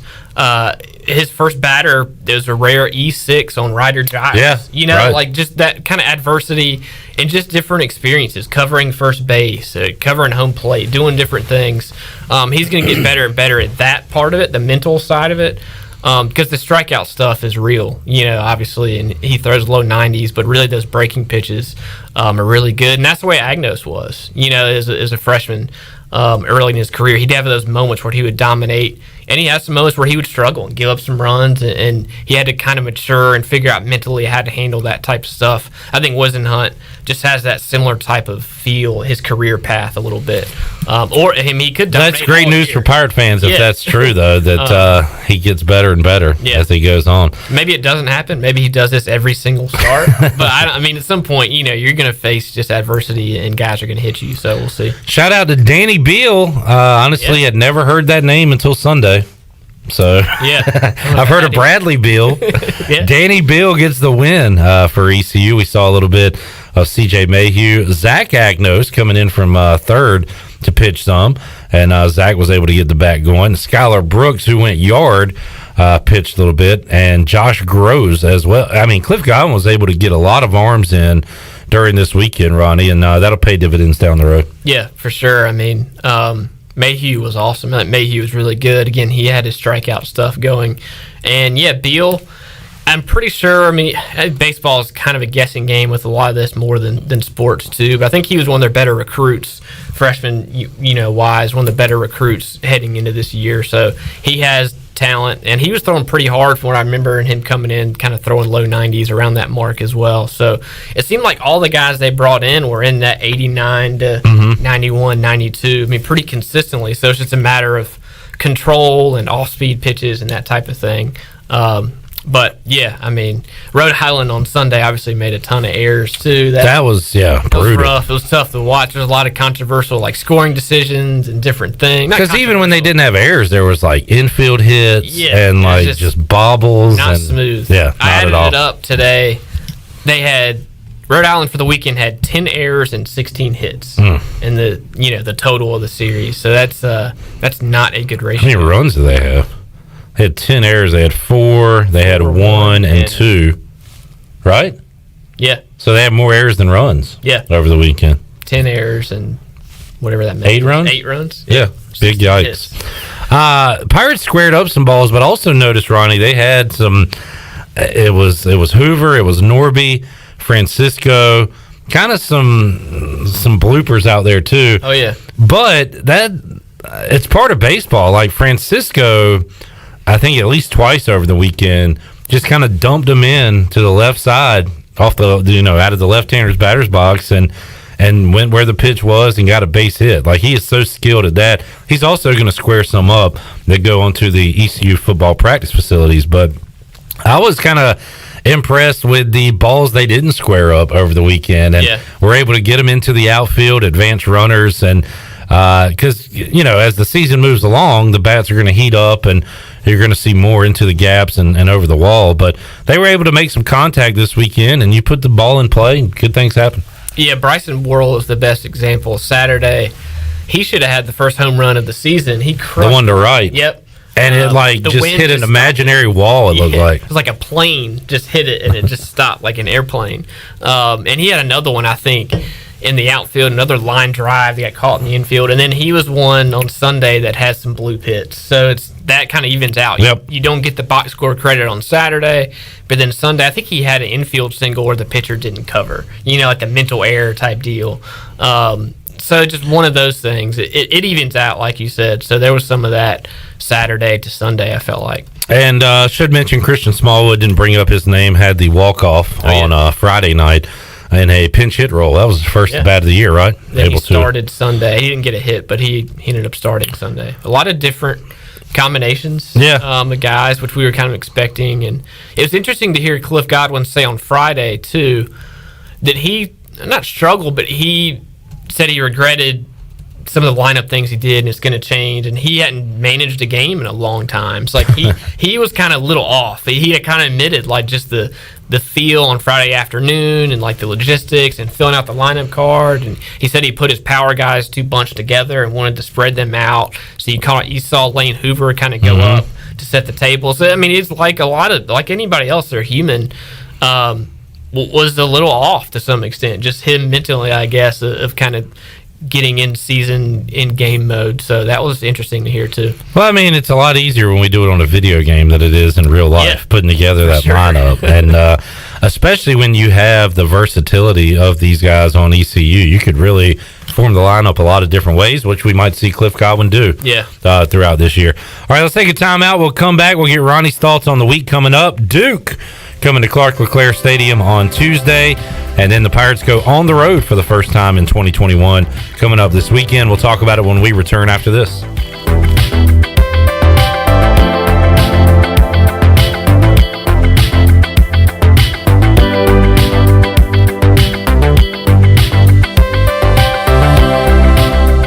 In a world of fake profiles, fake tans, and fake flavors, naturally flavored Michelob Ultra Organic Seltzer strives for realness. It's USDA certified organic, with no sugar or carbs, and only 80 calories. So the only thing touching your taste buds is organic, refreshing, and delicious. Michelob Ultra Organic Seltzer, as real as it tastes. Enjoy responsibly, not a low-calorie food. Anheuser-Busch Michelob Ultra Organic Seltzer, IRC Beer, St. Louis, Missouri 63118. Hey Pirate Nation, this is Tom Brown from Brown & Wood Buick GMC Truck. We've been serving the Pirate Nation in Eastern North Carolina for 83 years. We have 4 brands, 3 generations, 2 showrooms, and 1 goal to make sure you leave a happy customer. This month at Brown & Wood, get a GMC Terrain. Take $6,000 off or $3,500 plus 0% for 72 months. As always, Brown & Wood is the home of the lifetime powertrain warranty for all make and models. We're located on Greenville Boulevard next to the Convention Center, or shop us online at brownandwoodauto.com. At Jersey Mike's, app is short for appetizing because you'll save 25% with the code JMikes25, but only when you use the Jersey Mike's app, February 15th through 18th. Jersey Mike's, be a sub above. At Jersey Mike's, app is short for appetizing because you'll save 25% with the code JMikes25, but only when you use the Jersey Mike's app, February 15th through 18th. Jersey Mike's, be a sub above.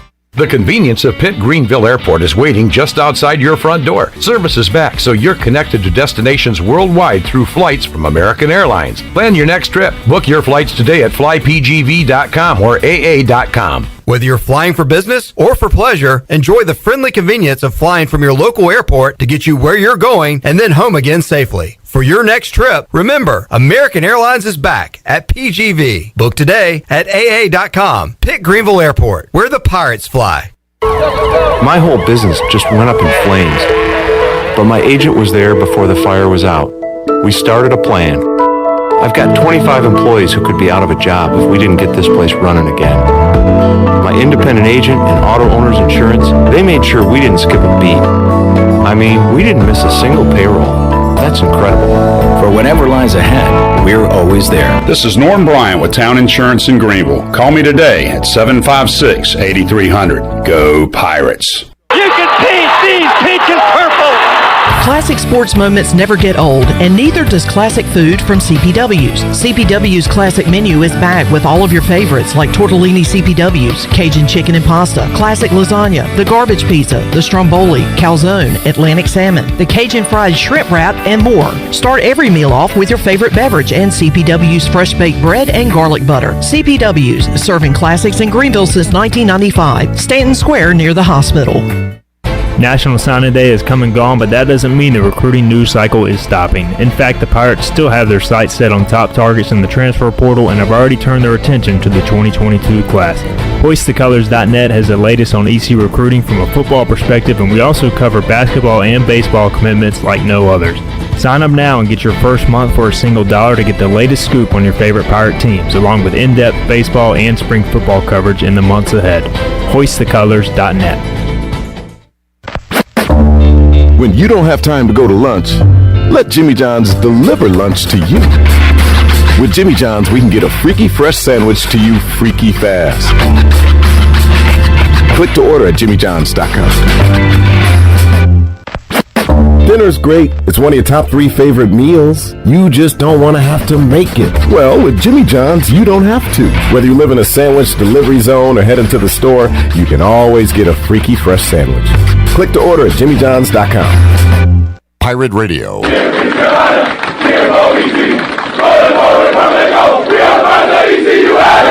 voice of the Pirate Nation.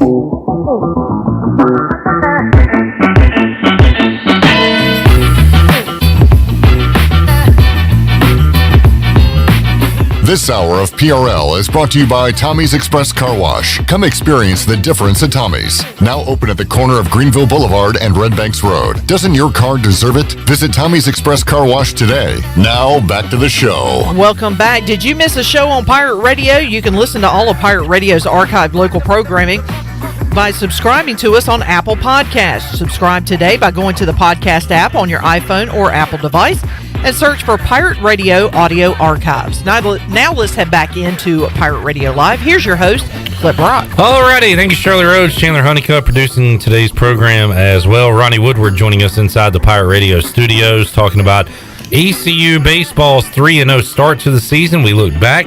Now we will look forward.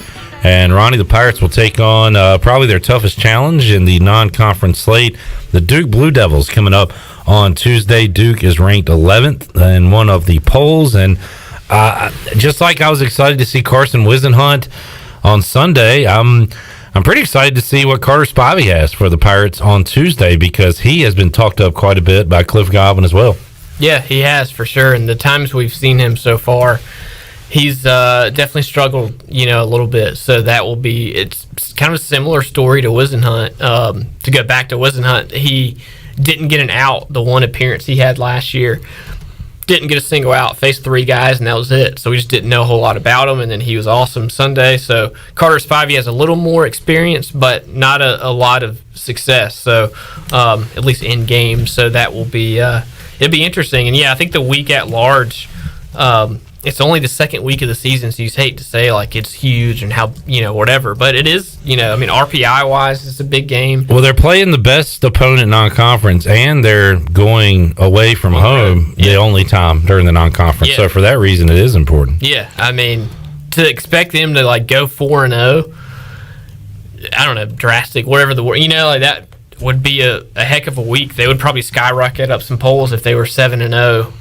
But yeah, I don't know if that is guaranteed to happen or likely to happen, but it will be interesting because I think they're going to see an uptick in competition, obviously, and some better talent and different situations. So it will it'd be interesting to see, especially as we talked about with the bullpen. And this is more for the weekend, I guess, but still, what guy at some point they have to lean on the guys you really trust the most. Who do they? We know Mayhew, probably Colmore, Bridges, but who do they want to turn to in certain situations? I think is something to watch this week. It seems like in years past, the ECU has been able to get to midweek Duke pitching and put some runs on the board. They've owned Duke for like years. One thing that stands out about Duke and their series with Coastal is 12, 7, and 10. I mean, they put up a ton of runs, but they also give up 4, 8, and 9. So I don't know. We could see some slow pitch softball coming up tomorrow night, or maybe some good arms for these teams. But I don't know. Some high scoring games for Duke over the weekend, Ronnie. Yeah, and also Sunday doubleheader. They played Saturday and Sunday. So if you just look at freshness of the bullpen and all for this singular matchup, that's a tough spot for Duke to go at Coastal Carolina and play a Sunday doubleheader and then travel to ECU, 2 days later. So ECU's in a pretty good spot in that situation. I'm curious to see, not knowing honestly what Duke did pitching wise and what their rotation and stuff is like. What did they bullpen it, or do they, how do they approach the matchup versus with ECU? It sounds like Carter Spivey has a pretty long leash, and he's gonna go as a regular starter instead of like a, what do you call it, a staff game type of situation. President Carter. President Carter. So I think it's again another game I'm excited to kind of see, and I think it's big. I think it'd definitely be on the national radar some, as much as midweek games can be.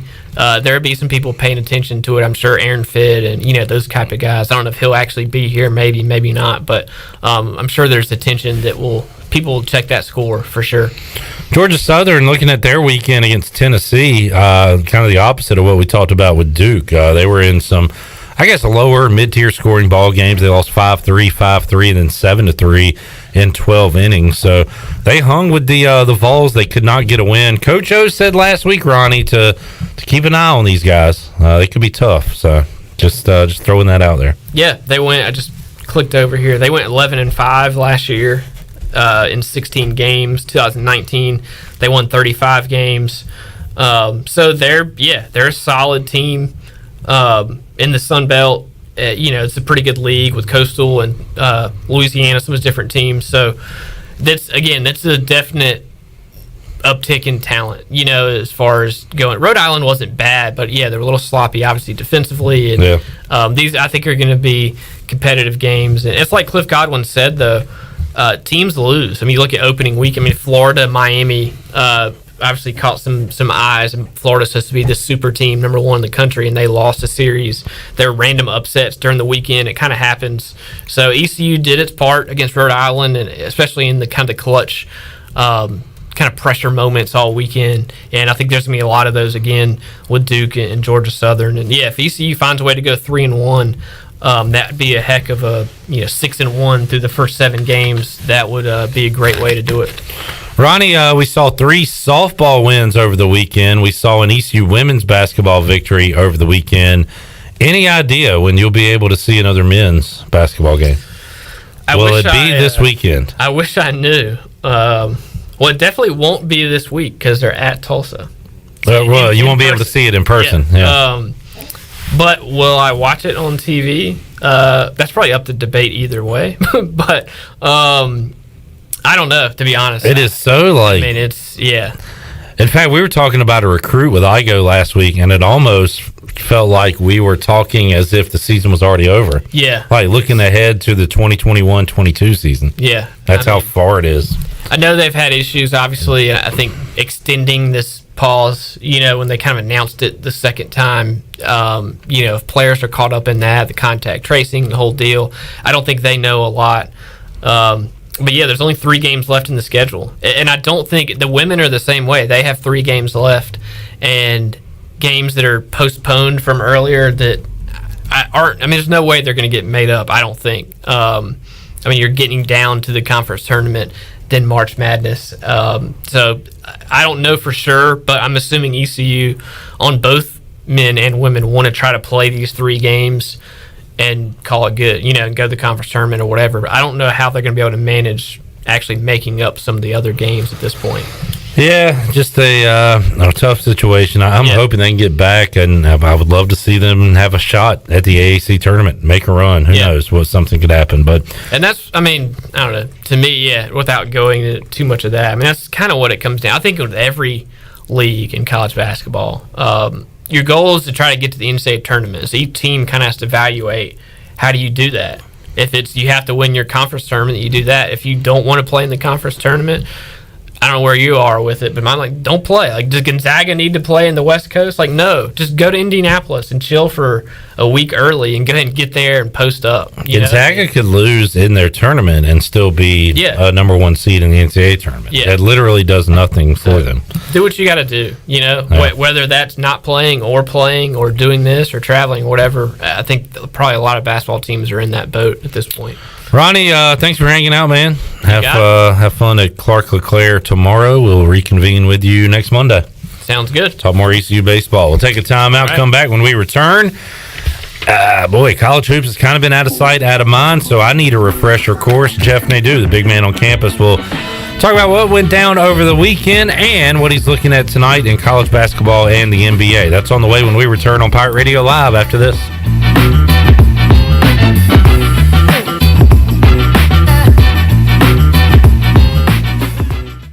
The best place in Greenville to unwind and have fun is AJ McMurphy's. AJ's is open every day with great food and great drink specials. During the week, stop by for open mic, music on the patio, or sports trivia with me, Clip Rock. The weekends are made for sports and live music. Watch every game from NCAA hoops, NHL, NASCAR, plus live music every Friday and Saturday night. Plus, stay tuned. The countdown to St. Patrick's Day is on. AJ McMurphy's, Turnberry Square at Bell's Fork, and online at ajmcmurphys.com.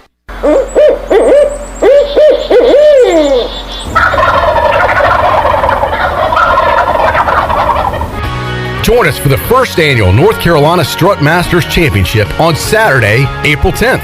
Presented by Crescent Tools. Brought to you by Mountain Dew, Yeti, Sam Jones Barbecue, Spring Hill Outfitters, and Nomad. Compete against some of the best turkey hunters in the country, like Michael Waddell, Hal Schaefer, and Nate Hosey. Live performances by Nate Hosey and much, much more.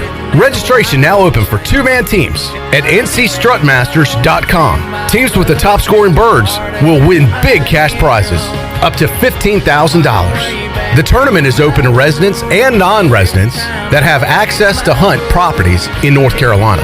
Deadline to register is March 31st. Weigh-in is at R.A. Woods Farms, 39 Vanderford Thomas Road in Farmville, North Carolina. We'll see you there.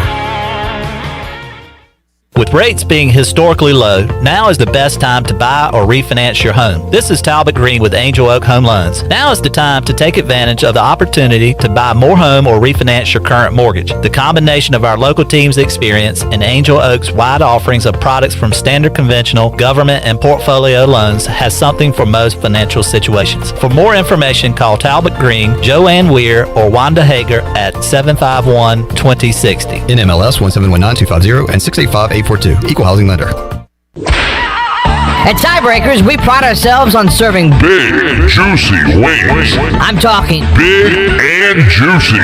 Our chickens are the same ones that kick sand in the other chickens' faces. If our chickens played football, they'd be linebackers. The competition's chickens, they'd be skinny little kickers. Trade those kickers in for linebackers. Tiebreakers is open every day at 11 a.m. Follow Tiebreakers on Facebook and Instagram for daily updates.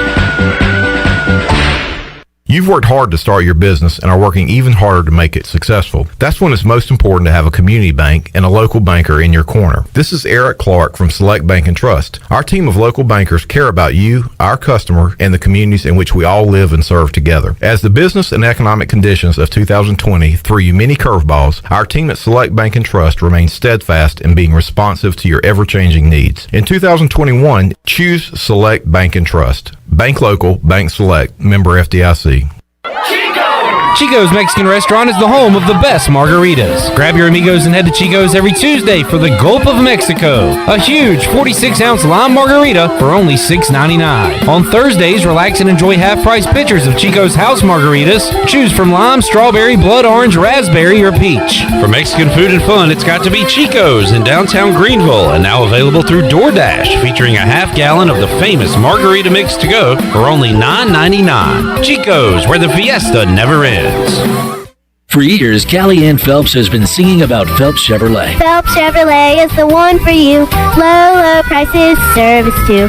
See the big dealer right away. Carolina's finest, Phelps Chevrolet. And you'll agree with what Skylar Phelps has to say. Nobody beats Phelps Chevrolet's prices. Nobody. The name you can depend on. Phelps Chevrolet. Get which one? Find new roads with Chevrolet. Then come find yours at Phelps Chevrolet in Greenville. This is Coach Steve Shankweiler, offensive line coach for East Carolina University football. And you're listening to Pirate Radio, the voice of the Pirate Nation.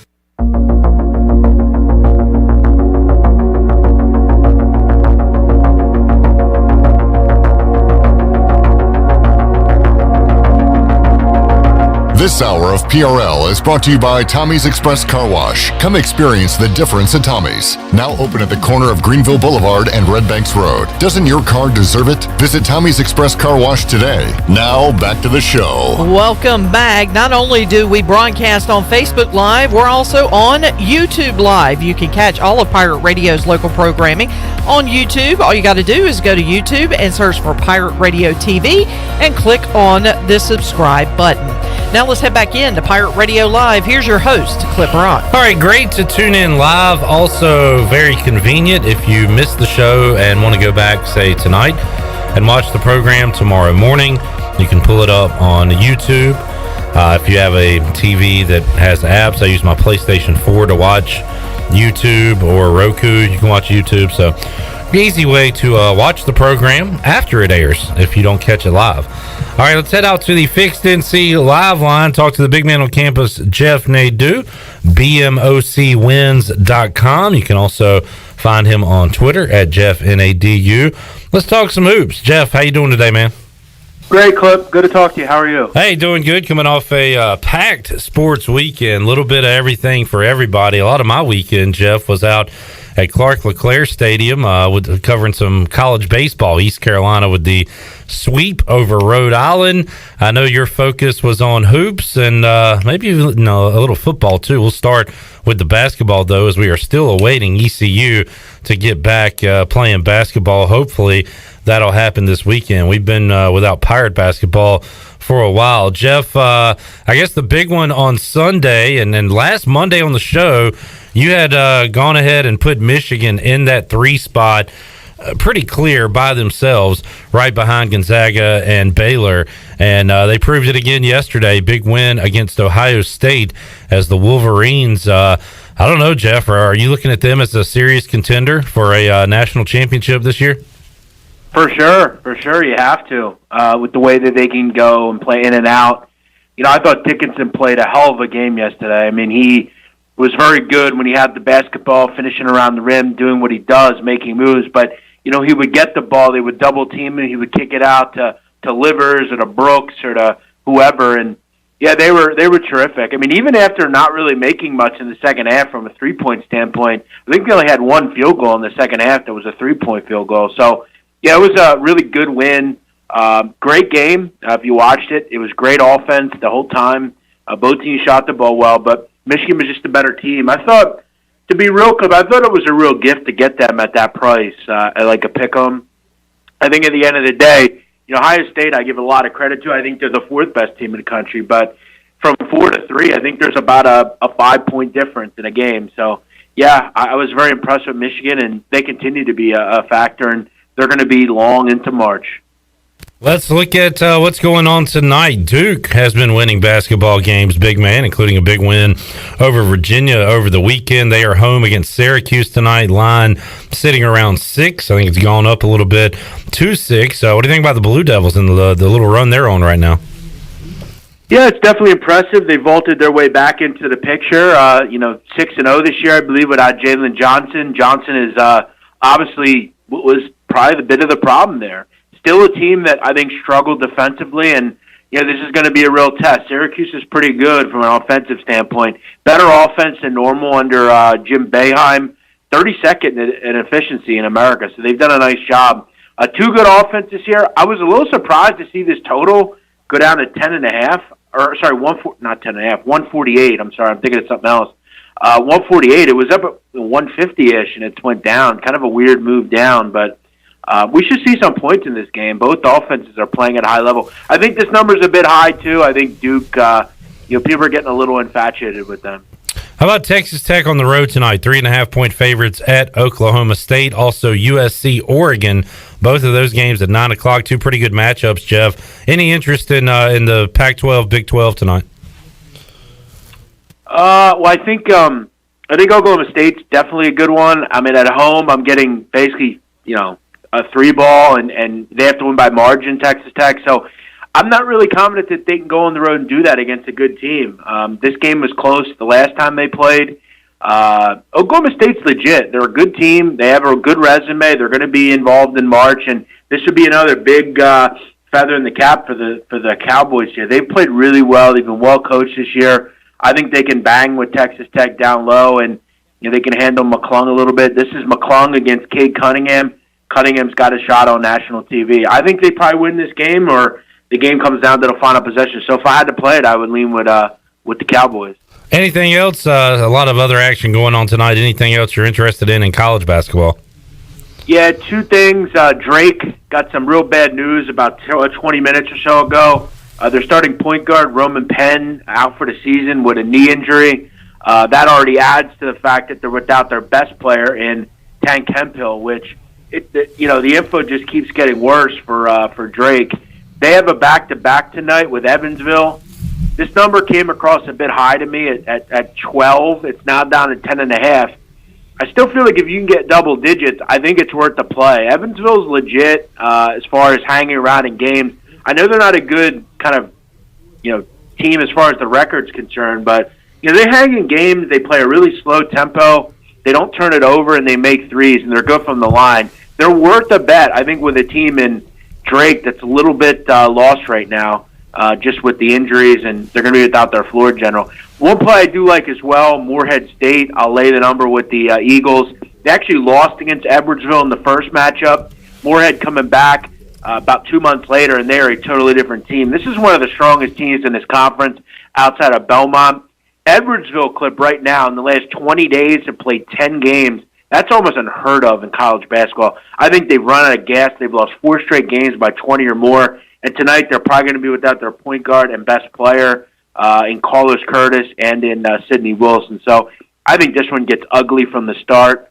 I'll lay it in revenge for Morehead against Edwardsville.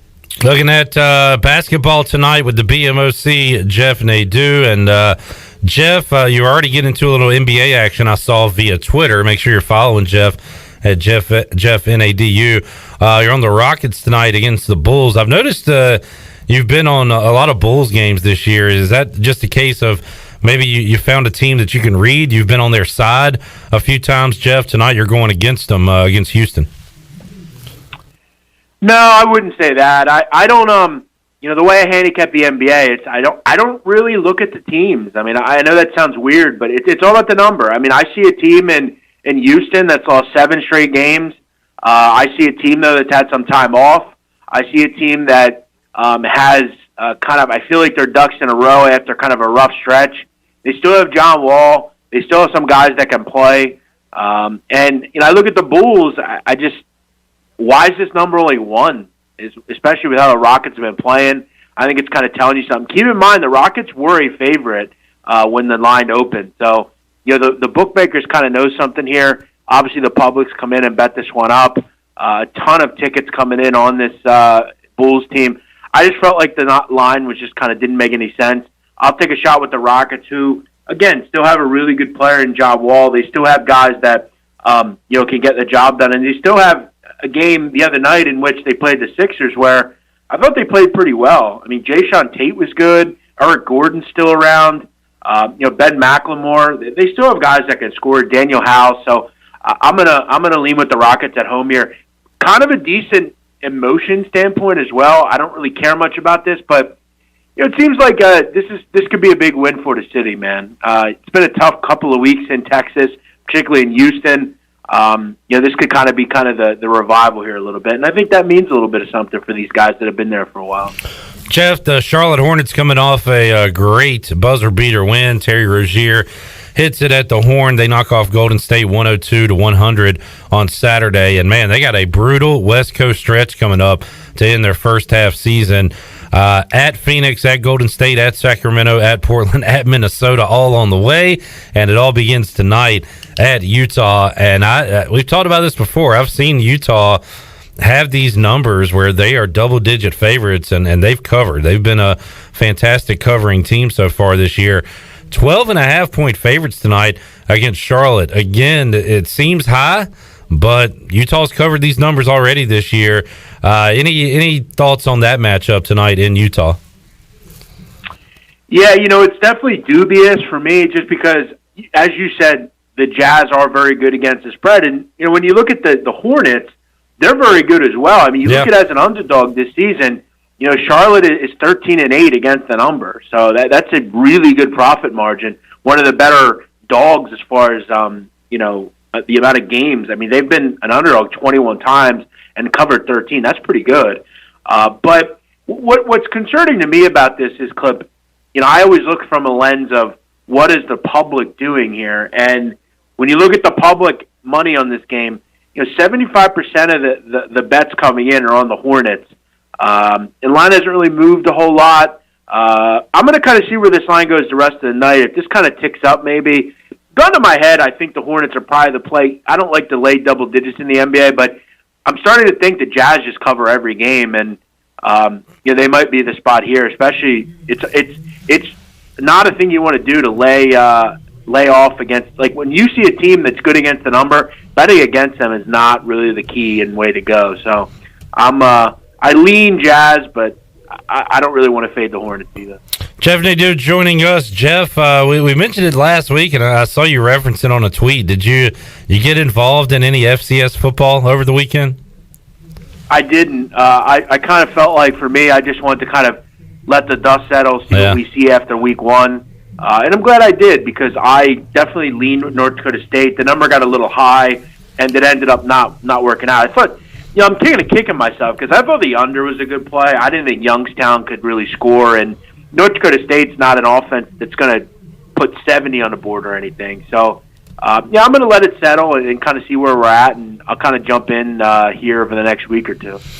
Make sure, once again, you're following Jeff. He'll throw out some soccer plays every now and then as well, with games going on, Serie A and Premier League and otherwise. And anything else going on, Jeff, in the gambling world outside of basketball right now? Not really. I'm doing the NBA, doing college. You mentioned my website, which I'm back doing. I've been doing it this whole time, but now I'm a little bit more able to promote it a little bit. I'm going to do conference tournament previews for all of them. Nice. I kind of hope that, I know selling information in this business is not exactly things that people love paying for, but I think if you've learned anything from me, I put a lot of pride and a lot of work into what I'm doing. And, at this point, I got to grind out a way to make money, so... I'm going to offer them. I'm going to do videos for each of them, and they'll be available on my site. So I appreciate you always giving me an opportunity to plug, Clip. I look forward to coming on later in the week and hopefully seeing you guys soon. I'm trying to set that up, but the weather's not made it easy, just with seems like it snows every day around here. Yeah, we're hoping to get the big man in studio and get the big man over at Sports Trivia at AJ's. That'd be awesome, man. So hopefully we can hook that up here in the coming weeks or coming months. Jeff, appreciate it. We'll check in with you again on Thursday, man. Sounds good. Look forward to talking to you then, Clip. Thanks. Jeff Nadu joining us on the Fixed NC Live line on a Monday edition of Pirate Radio Live. We will take a timeout, come back, and get you set for hour 3 of today's show. Troy D going to join me. We got our Bud Light ECU report. We'll hear from Cliff Godwin and Carson Wisdenhunt following ECU's Sunday sweep victory over the Rhode Island Rams. That and a lot more on the way in hour 3. We're back with you after this.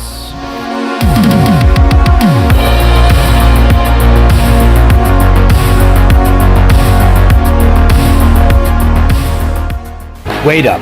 Papa John's has a new stuffed crust? Oh, we did it. All our tweets, DMs, and carrier pigeons worked! This ain't just stuffed crust. This is Papa John's crust. Stuffed. Hey, Pirate fans, order the new Epic Stuffed Crust One-Topping Pizza for only $12. The new Epic Stuffed Crust Pizza is the MVP move for game day or any day. Place your order online at papajohns.com and sign up for Papa Rewards. Papa John's, the official pizza of the ECU Pirates. Hey Pirate fans, this is Coach Joe Dooley. The physicians at Orthopedics East and Sports Medicine Center have been caring for all athletes at East Carolina for more than 35 years. Whether it's treatment for your sports injury or it's time for a joint replacement, Orthopedics East provides the latest in operative and non-operative orthopedic care, physical therapy, and diagnostic testing. For experience and professional services, call the folks at Orthopedics East at 252-757-2663 or visit them online at orthoeast.com. Go Pirates!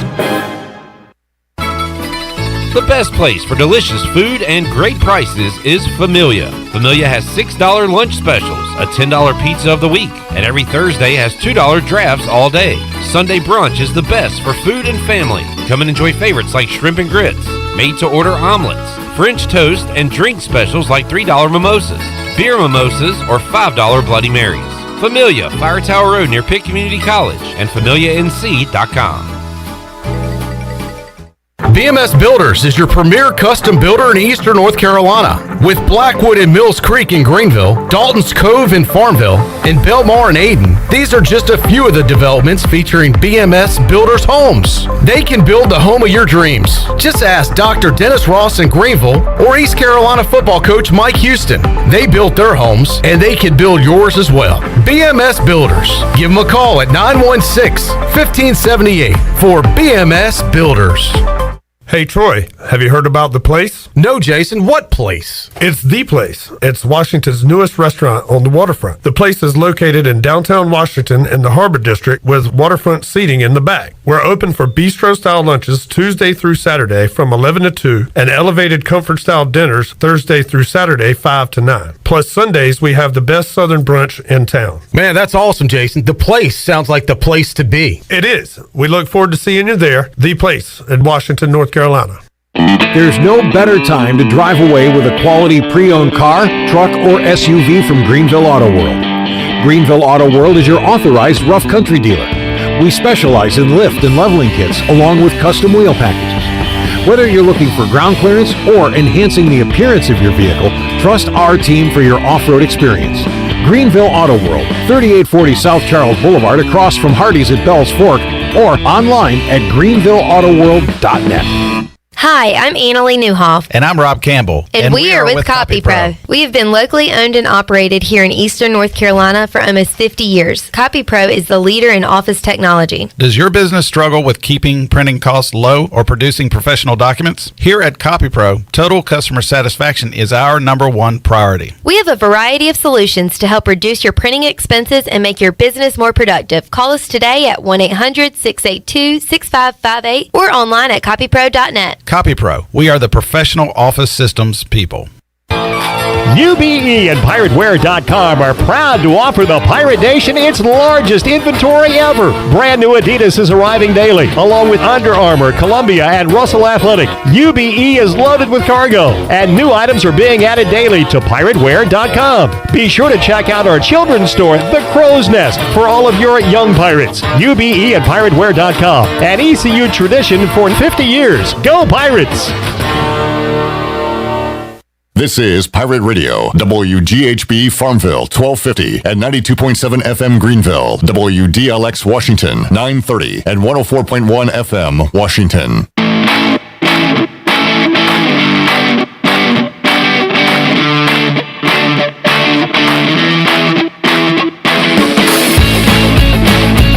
You're listening to Hour 3 of Pirate Radio Live. This hour of PRL is brought to you by Bud Light, reminding pirate fans to stay in the game and drink responsibly. Bud Light, the official beer of the ECU Pirates, and proudly distributed by Carolina Eagle Distributing since 1989. Now, back to the show. Welcome back. Orthopedics East is Sports Medicine Center of Greenville's new extended care clinic is now open Saturdays and Sundays from 10 a.m. until 2 p.m. So you can avoid the emergency department for any urgent orthopedics care. For more information, call 757-2663 or visit orthoeast.com. Orthopedics East, providing services to Eastern North Carolina and the Pirate Nation for more than 35 years. Now let's head back into Pirate Radio Live. Here's your host, Clip Rock. All right, Hour 3 of Pirate Radio Live here on a Monday, and we will continue to talk about a sweep. ECU taking down Rhode Island over the weekend in baseball to get the season started at Clark LeClaire Stadium. Troy D joins us here in Hour 3. Troy, how's it going? Going well. Clip, how you doing? Doing great. Victory Monday. It is. That's what I've heard. Yeah, we got a lot of wins over the weekend. It's better to win than to lose. That it is. We'll be hearing from Cliff Godwin, Carson Wisenhunt coming up in just a little bit.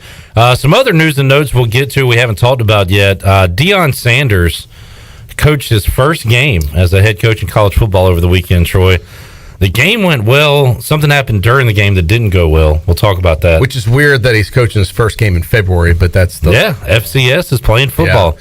Just as high school will be playing football this Friday. True.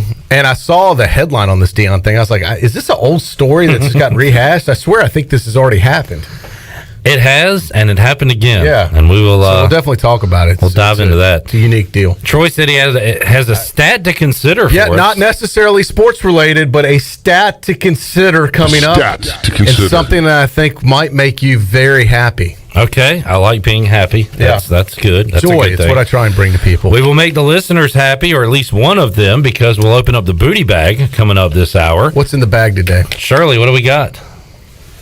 Let's see. I'm going to give away, why don't we do lunch at CPW's? CPW's. All right. Sounds like a winner. That would work. That's coming up later on this hour as well. And we got our Bud Light ECU report when we return on Pirate Radio Live, Hour 3 of today's program. We're back. Troy D joins me after this.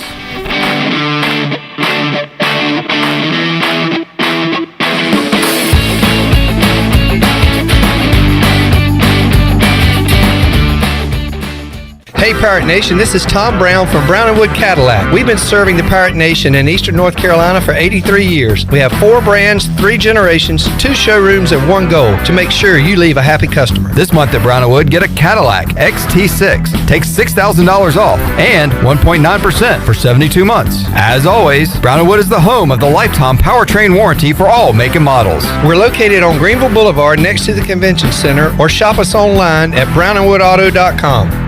You've worked hard to start your business and are working even harder to make it successful. That's when it's most important to have a community bank and a local banker in your corner. This is Eric Clark from Select Bank and Trust. Our team of local bankers care about you, our customer, and the communities in which we all live and serve together. As the business and economic conditions of 2020 threw you many curveballs, our team at Select Bank and Trust remains steadfast in being responsive to your ever-changing needs. In 2021, choose Select Bank and Trust. Bank local, bank select, member FDIC. Hey Pirate fans, it's time to get your yard done right with the new John Deere mower from Quality Equipment. Our premium lawn care lineup is what every homeowner needs this spring. A John Deere will change the way you mow with easy-to-use attachments, effortless steering, and intuitive controls. Right now, save up to $700 on X300, X500, and X700 series mowers. Learn more at QualityEquip.com and get quality done right. Offer ends 3/1/21. Some restrictions apply. See dealer for details. North Carolina State Parks is proud to announce that they have partnered with the Hometown Strong program. Our visitor centers are now equipped with public Wi-Fi to help kids with school. Remote learning has become a critical public health measure in maintaining social distance and continuing to educate our young people. Take advantage of Wi-Fi and a hike at Goose Creek State Park or a day trip to the beach and access remote learning at Fort Megan State Park. For more information, visit hometownstrong.nc.gov. Ahoy, mateys! To keep those cars clean, you need the Pirates Cove Fast Pass. The new Pirates Cove Car Wash and Haviland Express Lube on Glen Burnie Road in New Bern is now open. Pirates Cove in New Bern is offering Fast Passes for $9.99 for new Fast Pass customers. You can visit us in Greenville on Fire Tower Road, Memorial Drive, and on East 10th Street. And have you heard? Pirates Cove on Fire Tower Road is now offering interior cleaning. So we have you surrounded. Pirates Cove, the official car wash partner of ECU Athletics. Hi, this is Jeff Charles, and welcome inside the booth. We lost another all-time great on the diamond last month. Some thoughts next. Hosting Pirate Radio Live from 3 to 6 every afternoon can get stressful. It's nice to relax sometimes, turn off the brain, and get some peace and quiet. Sure. Booty, booty, booty. Shirley, what are you doing? Practicing. Practicing for what? For the show. We open up the booty bag every day. Why do you need to practice? Because when it comes to the booty, I expect absolute perfection. Perfecting the booty. Okay, well, tune in to Pirate Radio Live, 3 to 6 every day. We'll open up the booty bag and make you a winner right here on Pirate Radio, the station for winners. And the booty. Hammerin' Hank Aaron, Major League Baseball royalty, passed away last month at the age of 86. The numbers are off the charts. 755 home runs, 2,297 runs batted in, an all-time Major League Baseball record, 3,771 hits, and a career batting average of .305. One of the greatest ever to play the game. Aaron started in the Negro Leagues and played for the Indianapolis Clowns in 1952. America was a different place then, and it was not easy being an African-American ball player during segregation. When Hank was pursuing Babe Ruth's all-time home run record of 714, the death threats and hate mail surfaced, but he stayed focused in first class. Hank grew up in Mobile, but made Atlanta his home. I used to see him at Fulton County Stadium back in the early 80s. He was very low-key, and much to my disappointment, he didn't want to do interviews, so everyone in the media respected his privacy. He did wonderful things for the people in the community and leaves an incredible legacy. Rest in peace, Henry Louis Aaron. Come on back next time and we'll visit inside the booth. This is ECU assistant football coach Roy Tesh, and you're listening to Pirate Radio, the voice of the Pirate Nation.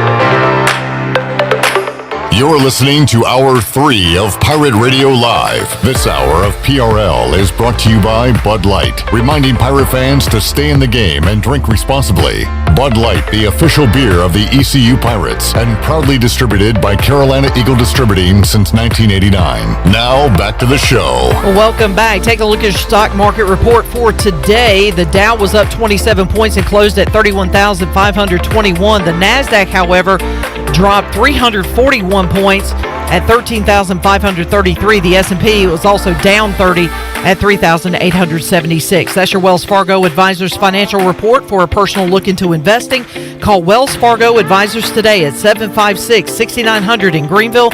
Wells Fargo Advisors, LLC, member SIPC. Now let's head back in to Pirate Radio Live. Here's your host, Clip Rock. Alrighty, thank you, Shirley Rhodes, Chandler Honeycutt, also producing today's program. Troy D here inside the Pirate Radio studios for Hour 3 of Pirate Radio Live. Another cold, rainy Monday clip. Yep. In February. It's become the norm. Man, I am getting sick and tired. Are you? Of this cold rain. I have not heard one word out of you. But I gotta tell you, I am optimistic. This is the last, first of all, couple stats to consider, if you will, my friend. Stats to consider. This is the last Monday of February. You won't have any more Mondays to bitch about in February after today. So get your bitching done now, people. Who are you talking to? Well, I'm really talking to myself. But, okay. And many others that share this agony with me. But this time next week, Clip Rock, we will be sitting in March. So I'm feeling a little upbeat about that. March 1 coming your way next week. Also, are your stats just reading your calendar? Hold on there, cowboy. I'm not done. Okay. A lot of people may not be aware of these stats. Ooh. People that aren't looking at a calendar. Hold on there, cowboy. Exactly. Thank you. Also, less than 3 weeks away. This is an important one here.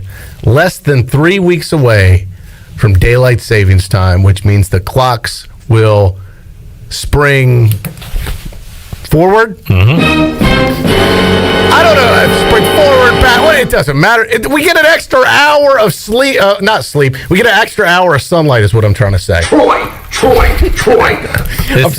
I'm so excited about this extra hour of light. I don't even know what the hell I'm talking about. Spring forward. Less than 3 weeks away. So in case you do not have it on your calendar, Sunday, March 14th. Is daylight savings time. Excitement time. Less than 3 weeks away, people. We're Daylight almost savings there. time. Excitement time. We can do this, and we can do it together. And we're almost through this dark, wet, cold winter. I'm a dork. All right. Stats to consider there. Yes. Stats to consider. There you go. Stats to consider. The other stat to consider is I think outdoor capacity, I'm making a prediction, will get increased this week by the governor. Mm-hmm. That's a prediction stat. There's some rumblings. I'm going with my prediction will be by the end of the week, we will be at 40% capacity for high school football kickoff. That is my prediction. It's not a guarantee. It's not a promise. It may not happen, but it is a prediction that I think by Friday we'll be at 40% capacity for outdoor stadiums. I like that. So mark it, and then let me know tomorrow if I'm right or wrong. For you to come out with this, I'm going to say it's going to happen because I feel like it could. I mean, I feel like it's a strong prediction, and I feel like I've got some reasoning behind it. Okay, all right. There you go. And look, in this day and age of, you don't have to circle back and say anything's possible. We got pandemics and political governor deciding things. Anything's possible. Mm-hmm. Anything's possible. Right. Cool, neat story. Redbeard says, "Is a calendar a stat or a fact?" It's a stat fact. Thank you, Redbeard. Appreciate you listening. Although, again, like, who are the people that came up with these calendars? I wasn't in that meeting. Me neither. Like, who were the people? Like, and what type of dispute was that when they actually came up with the calendar? Because this is something like basically dictates all of our lives. I mean, you want to forget the Constitution of the United States. That's just for America. The calendar is for everybody. Why did the meeting get cut short in February? Is that why there's only 28 days? Right. Who came up with that the crap? Negotiation on the why not have 13 months? Why only 12? Why didn't we have 9 months? Like, how did they decide all? It's incredible if you think about how it got developed and the committee they must have had. Man, you think it's hard to pick a NCAA tournament? Imagine if you were on the calendar committee. They should have cut it off at 10. They finally got to 12 and were like, guys, this is too many. We got to just stop it here. And then think about it. They had to come up with the names of the months. What is a January? Yeah. Never heard of it. I mean, what if May was going to be called Moose? And they said, no, we're not going to have Moose. We're going to have May. They got really lazy. It could have been Moose Month. Exactly. Yeah. Redbeard says the Romans came up with it. It's the Gregorian calendar. I'm not Roman. Well, still, there was a group of Romans that's a pretty powerful deal right there. You know? Yep. And obviously a pretty good system because we still go by it. I guess so. Yeah. They were ahead of their time, literally. You are such a big calendar date guy. Yes. Maybe you should come up with your own. Well, I'm not saying this one's broken.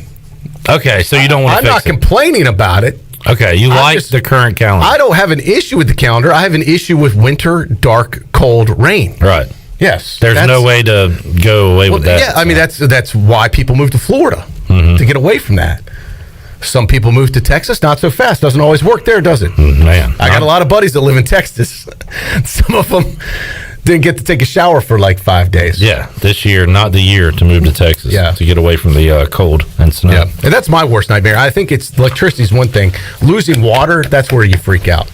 Yeah. You know, when you can't start flushing toilets. I had a number of people that they were having to melt snow to be able to get water in their toilets to be able to flush it. Yeah. Yeah. Have you ever had to do that? I've never done that, no. Me neither. No. I have, used water from another source to flush a toilet. Like if the water goes out. Yeah, like into your tub or something. Yeah, like you get it from somewhere else. Yeah, but actually, usually our water doesn't go out. We might have a power outage, but the water's still on. Melting snow to flush a toilet is a new one. Yeah. It's happened multiple times. That is resourceful.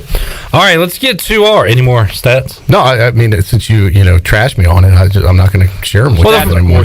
It's a statistic you can look at. Again, your first couple of stats was really just saying today is Monday and next week will be March. Those aren't really stats. Well, I'm just trying to put things in perspective for people that are a little bit down right now because it's cold and rainy. Yeah. And I want them to have something to look forward to, and they might not have realized, wow, March is around the corner. Wow. So, yeah, for those people, you're welcome. There's a lot of those people. Okay.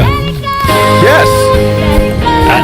There's a lot of people that don't know months. Sure, there's a lot of people that live before the moment, Clip. They're just day by day.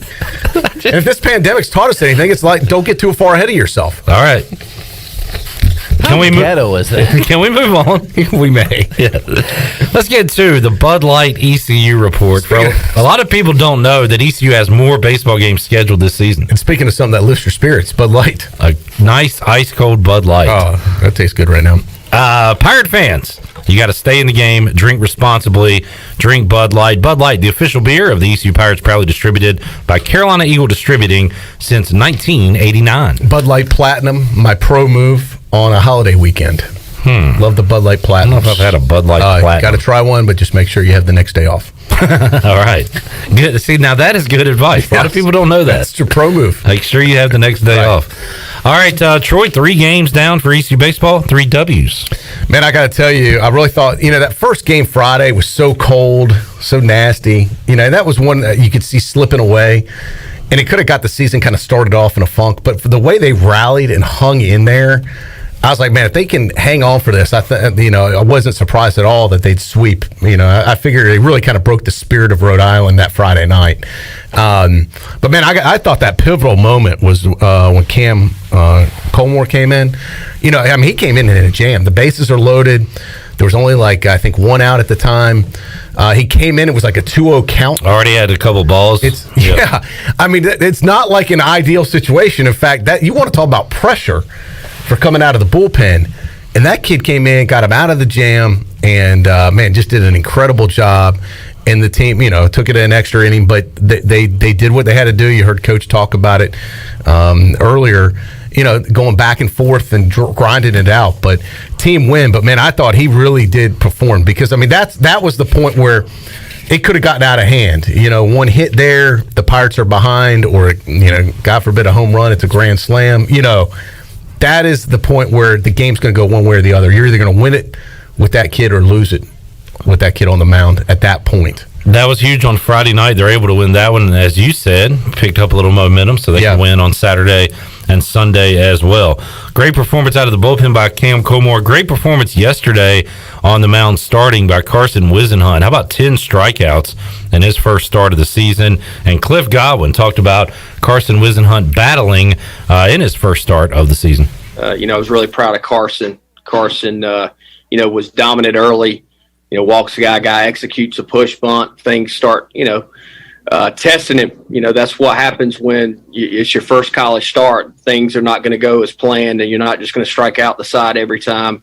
I was really happy when I think it became first and third, and it was a 3-2 game. I think he went back-to-back punch-outs, and a time where, hey, he's a freshman, and he could have went a different way, and I was super proud that he ran off the field and was able to get out of that inning and then go out there and throw one more and just gave us a quality start. I mean, starting pitching, what it's supposed to do is give you a chance to win. He gave us a chance to win. When he left the game, we were up 1 run and then passed it on to the bullpen, and I thought the bullpen did a tremendous job altogether.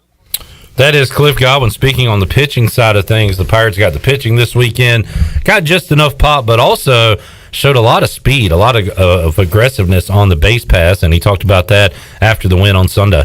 Jeff Palumbo does a great job with those base runners and knowing when we have an opportunity to run, and him and I are communicating the entire time, and Turner Brown's giving me time. So I thought our guys did a good job of putting pressure on some guys that maybe were a tick slower to the plate. We knew what the catcher's times were and really doing a good job of that, and we were able to extend some innings and get guys in scoring position by stealing some bags, and really proud of that. So, Cliff, good pitching, good base running, and I thought pretty good hitting, too. I mean, you saw who was it that jacked it out, though, like Charles Boulevard? Skylar Brooks. Yeah, I mean, what an incredible blast for that. I saw a video of a kid picking it up on the far lane of Charles Boulevard. Yeah. Like, it wasn't like the one closest to the stadium. It was almost to Stratford Arms where he hit it to. An absolute bomb. Yeah, that's pretty remarkable, especially this early in the season. And it's tough to win college baseball games. We saw that around the country over the weekend on opening day, opening weekend. Cliff Godwin talked about how tough it is to win, and it's even tougher to sweep. Super proud of our guys, and what you just said, Corey, people that follow college baseball, and I keep reminding our guys every single day. If you just looked at the scoreboard yesterday, I think, Eastern Kentucky beat Georgia Tech. Of course, Miami was down 3 runs in the 9th inning to the number 1 team in the country, Florida. They came back tied. It went to extra innings. Georgia State, no offense to them, West Virginia's ranked. They beat them in a doubleheader yesterday. So it's really hard to win college baseball games. It's not there are more upsets on any given day, just because you guys have seen today we actually got more blue pits than we have all weekend, but we had lined out so much. I was telling the guys, hey, this is what happens when you keep getting good swings off. The baseball gods will take care of you. Like Bryson's ball that they got infield in. He'd been scorching the ball all weekend, and the infielders and outfielders can't get to it because infield in right there. So, but our guys competed all weekend. I was super proud and happy for them. Cliff Godwin following the sweep over Rhode Island ECU. Has Duke coming up on Tuesday, Georgia Southern this weekend. We'll see Carson Wisenhunt get the ball coming up this weekend, and he was great in his debut, and he was asked post-game, did he feel any different in the start on Sunday than he felt last year when he was on the mound? Yeah. Last year I was a lot more nervous, kind of like felt like I had to prove something that I just didn't need to do. Felt like I did too much. And this year I feel like I'm just kind of going out there and controlling what I can and just filling up the zone and letting the defense work. And was also asked how much Tyler Smith and Jake Kuchmaner have helped him along as a young starter. Yeah, so I talked to him about every day. Talked to Smitty Friday after he got done, just kind of what he felt, what he was doing on the mound, what was going through his head while he was throwing, and the same thing with Cooch on Saturday. Just kind of getting in their head about like what they were kind of thinking facing that lineup, trying to get those guys with what pitches or whatever they were trying to do. We'll talk Pirate baseball coming up Tuesday at 3 o'clock with Stephen Igo ahead of their game against Duke. Also, Jake Agnos set to join us coming up Tuesday on the show as well. Looking forward to catching up with the former Pirate. Troy, no ECU basketball on our Bud Light ECU report as they are still on a hiatus, and the further away we get from it, the more it seems like we're already in the offseason. It's weird, and I know it's weird for the coaches, too, because they don't know. I mean, take a guy like Dooley that just, I mean, he's pretty much one-dimensional. I mean, he's basketball all the time. Yep. I mean, that's his life. It's his career. It's his hobby. It's what he does. I know that guy's got to be losing his mind right now, not knowing what to do because, I mean, really, you can't practice. Well, that's the thing, too. He loves practice. Like, they're not just playing games. They're not practicing correct. either. They're on a total pause. Yeah. Like, they're not doing anything right now. So he's, like, and you can't really go watch tape. You don't even know who to watch tape of, who your next game would be. Have you seen him on his bike a lot, I guess? I've heard some stories of what they're trying to do to kill some time. But I just, look, it's a weird situation. I don't know. I assume they'll get started hopefully back before the end of the season and maybe get a couple more games in. I don't know what the status is going to be of the tournament, for the American. I would like to see them at least get a chance to go out there and play in that. I heard someone say the other day, they should just let the top 4 teams go. No, let everybody. If you're in the conference, that's why you have a tournament. Go out and play. Let everybody participate in it. But hopefully they can get recovered by then at least. It does feel like the off season. Yeah, I almost forgot about ECU basketball until you brought them up. They are out of sight, out of mind. Unfortunately, right now, had 3 baseball wins over the weekend, 3 softball wins, had a women's basketball victory as well. So a good weekend of sports over at ECU. More baseball talk and Courtney Oliver as well coming up 6 o'clock on the Brian Bailey Show. If you missed it earlier, he talked to Cliff Godwin, Courtney Oliver, and Larry Williford out at Farmville Central. You've got high school basketball playoffs beginning, Troy D., and high school football, D.H. Conley football, right here on Pirate Radio this Friday. Yeah, and the start time was just at 6 o'clock because a lot of times it would be 7:20, 7:30 sometimes before they kick off. A 6 o'clock start time, and I'm hearing that's going to be pretty much the case for most of these games this season. So 6 o'clock start time on all Pirate Radio stations. That's 92.7 in Greenville, Winterville, 104.1 in Washington, and of course 1250 and 932. And with your time change stat you had a moment ago, we'll have a little daylight for some football in the coming weeks. Yeah, so, well, as I said, maybe it won't be as brutally cold. And let's follow what happens with the governor's press conference tomorrow, because I think potentially there could be some news concerning outdoor capacity. Once again, no guarantees, but I think he's getting a lot of pressure from people across the state. And I think this is something that is really a no-brainer to open up the capacity of outdoor stadiums to more. The numbers are going in the right direction, thank goodness, and the infections are down, the hospitalizations are down, vaccines are up, and people getting vaccinated. And really the wild card in this thing is how many people have already had this clip. Just the people like you that you've had it. There's also millions of people throughout this country that have had it that don't even know that they've had it, but they have some antibodies to it now, but they're not part of the statistic. So I think for a number of reasons, and I'm listening to professionals that are saying for all these things combined, you're seeing the situation go in the right direction now as far as the numbers going down. So this is the time, if the governor wants to build some goodwill and put families first, then let's increase it more than just 100 people, for a lot of these places. So I think, this is the big revenue generator too for these high schools, quite honestly. They sell tickets to high school football.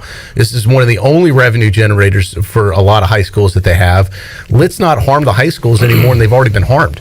Let's let them try and make a little bit of money and open up the gates, and people can still space out If they need to mask up, but they're outside and it's fine.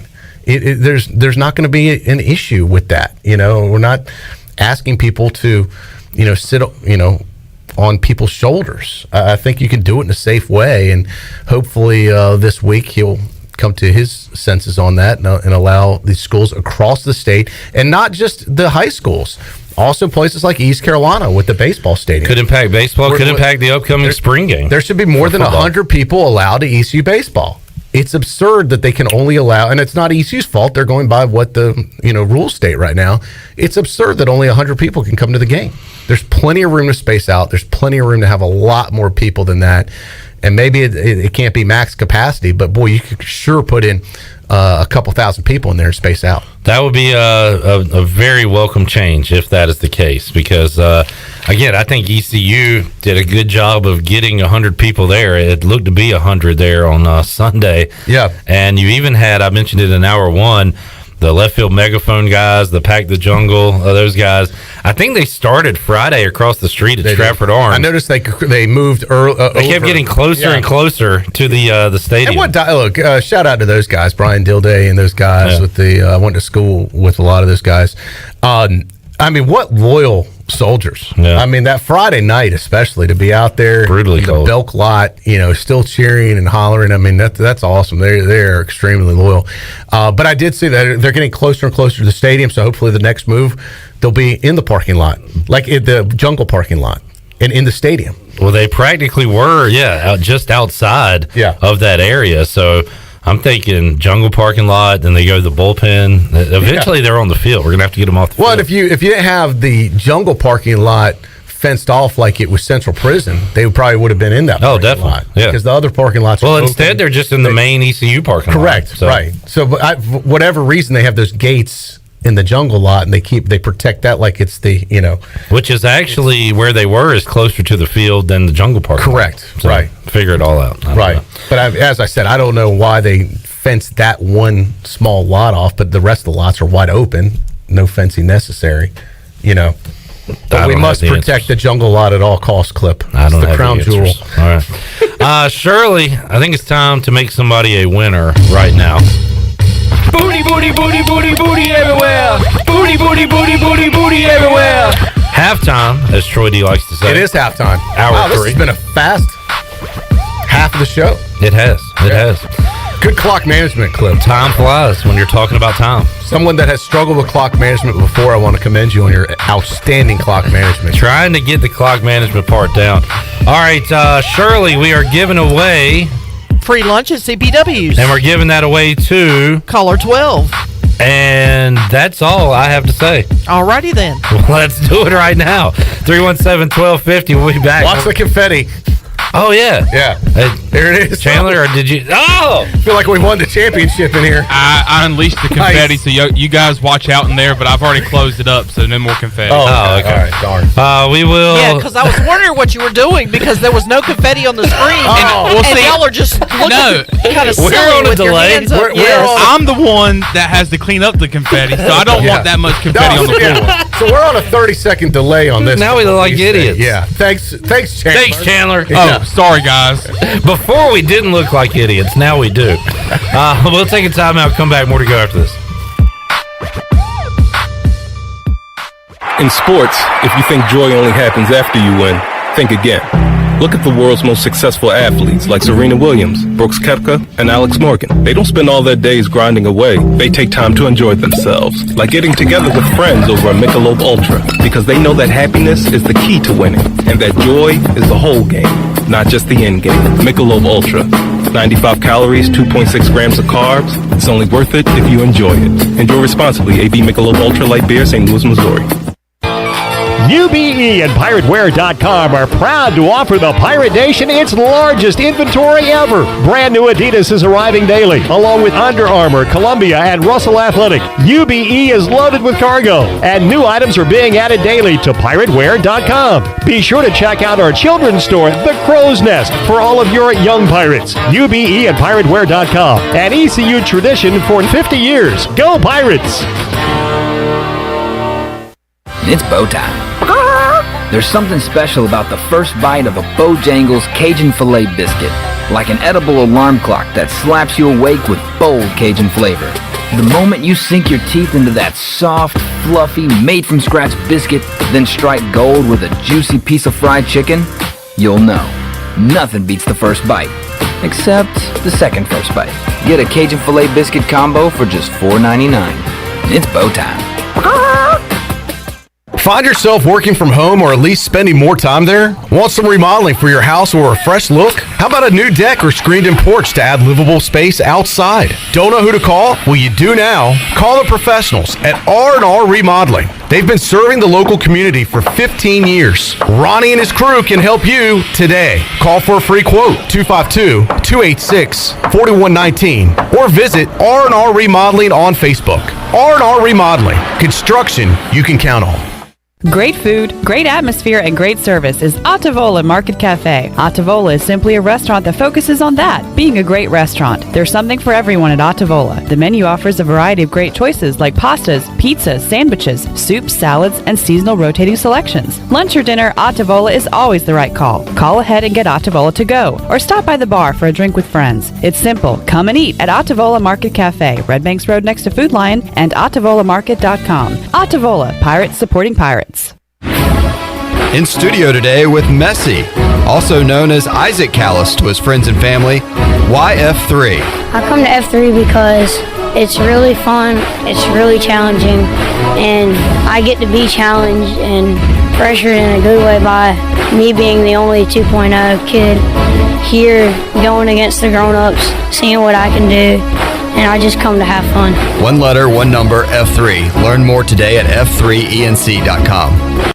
Looking for your next career opportunity? How about some extra cash to help pay for school? Your locally owned and operated Dixon Foods McDonald's is hiring, and they would love to have you as part of the McFamily. They offer flexible hours, competitive pay, and financial support to pursue your education through McDonald's Archways to Opportunity program. Come join the family at McDonald's. Don't let this financial opportunity pass you by. Please visit DixonFoods.com to apply. This is Mark Washington with Max Sports Performance at Max Fitness.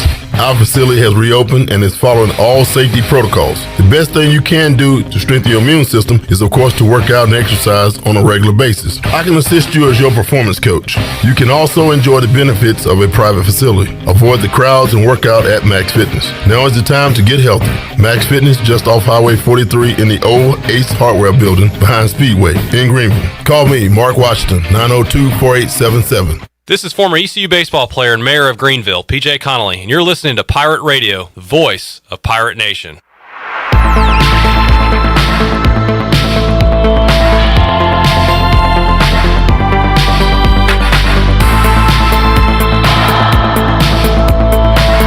You're listening to Hour 3 of Pirate Radio Live. This hour of PRL is brought to you by Bud Light, reminding Pirate fans to stay in the game and drink responsibly. Bud Light, the official beer of the ECU Pirates, and proudly distributed by Carolina Eagle Distributing since 1989. Now, back to the show. Welcome back. Congratulations to Brad Woodard of Farmville. Picked up free lunch at CPW's. CPW's is back open every day for lunch. Their classic menu is also back with all of your favorites like tortellini CPWs, Cajun chicken and pasta, classic lasagna, the garbage pizza, the stromboli, calzone, Atlantic salmon, Cajun fried shrimp wrap, and more. And you could start every meal off with your favorite beverage and CPW's fresh baked bread and garlic butter. CPW's is in the Stanton Square Shopping Center next to the hospital, and you can follow them on Facebook for daily updates. Now let's head back into Pirate Radio Live. Here's your host, Clip Barat. All right, Charlie. Troy let out an audible. I did. When you said that bread and butter, I just had some last week. It's really good. Sounded like the guy it's the sweet garlic butter. I'm sorry.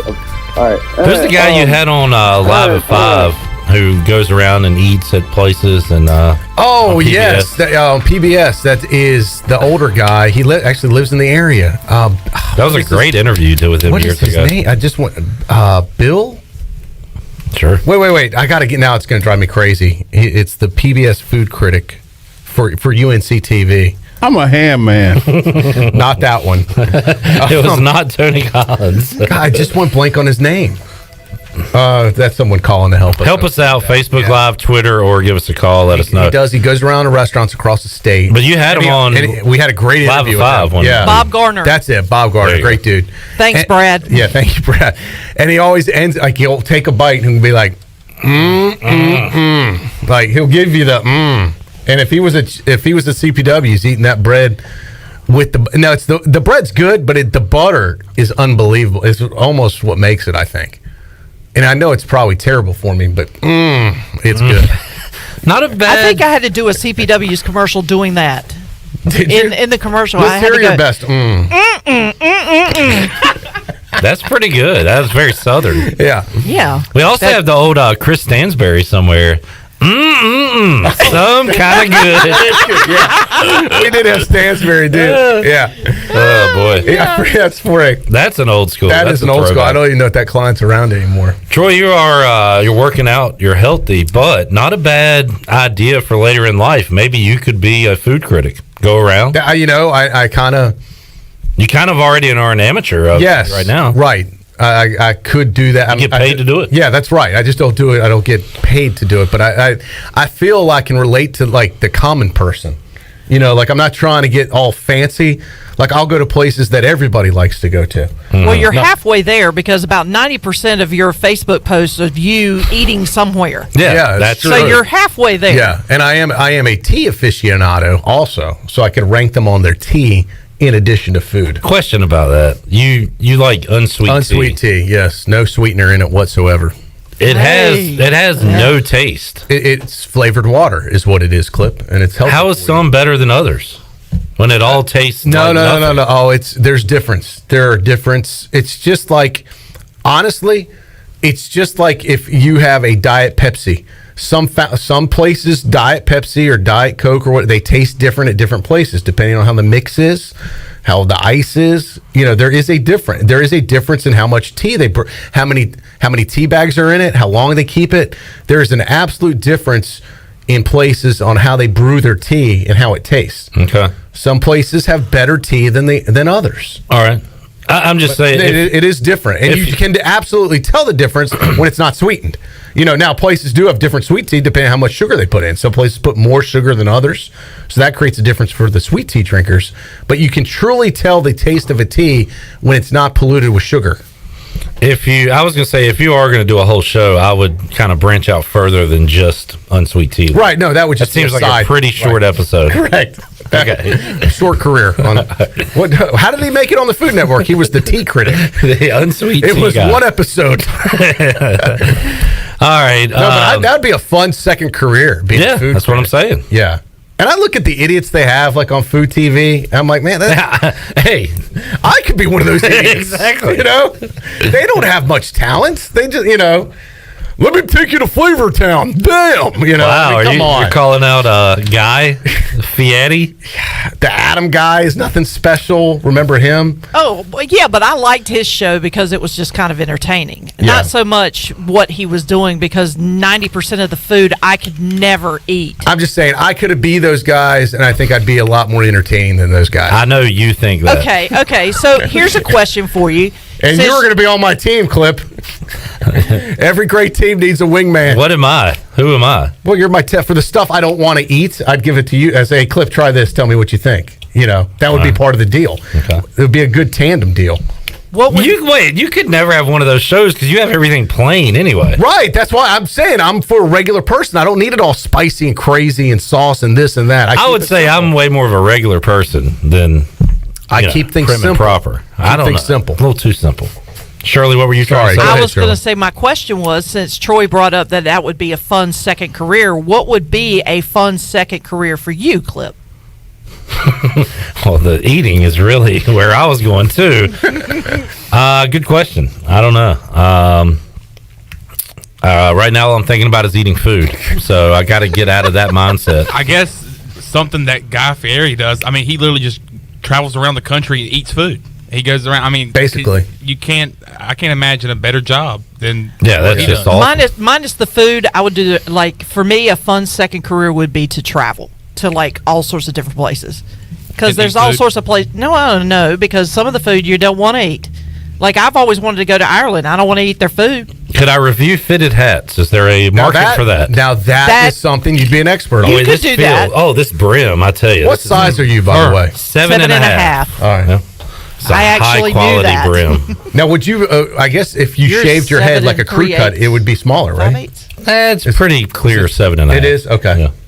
Yeah, it's a pretty clear 7.5. But Yeah. you could do like I tried the on- aesthetics, the way that it's designed, like the one that I got Tony Dunn. You know how it's got that pink and the green. Yeah, yeah. You could critique I the tried- color scheme. I was gonna bring a fitted hat on here and wear it with you, Clip, and it's a flat bill. I just can't pull off the flat bill. I look like a Shirley tried. I can't do it either. I look like I'm Tony Hawk trying to be a skater. Or something. Thursday, Like, you have to wear a flat brim hat. All right, I might bring one in here. And now And I'll you wear can a say- dad now hat. this one is like Clip. What you have, it's flat brim, but it's got a slight edge to it. I curve it a little Yeah, bit. okay, yeah. So Now- it's not true flat brim, but it's pretty much. Surely, the flat brim backwards That would look has good a on good her. look. Yeah. Yeah, for Now I for can pull me, that off. yes, I I could do think- the flat brim backwards, but the front, I just can't do it. See, I think can't I do it. look better in these, whereas that for you is a good look. Yes, I agree. Then it looks good on you. Like you can pull it off.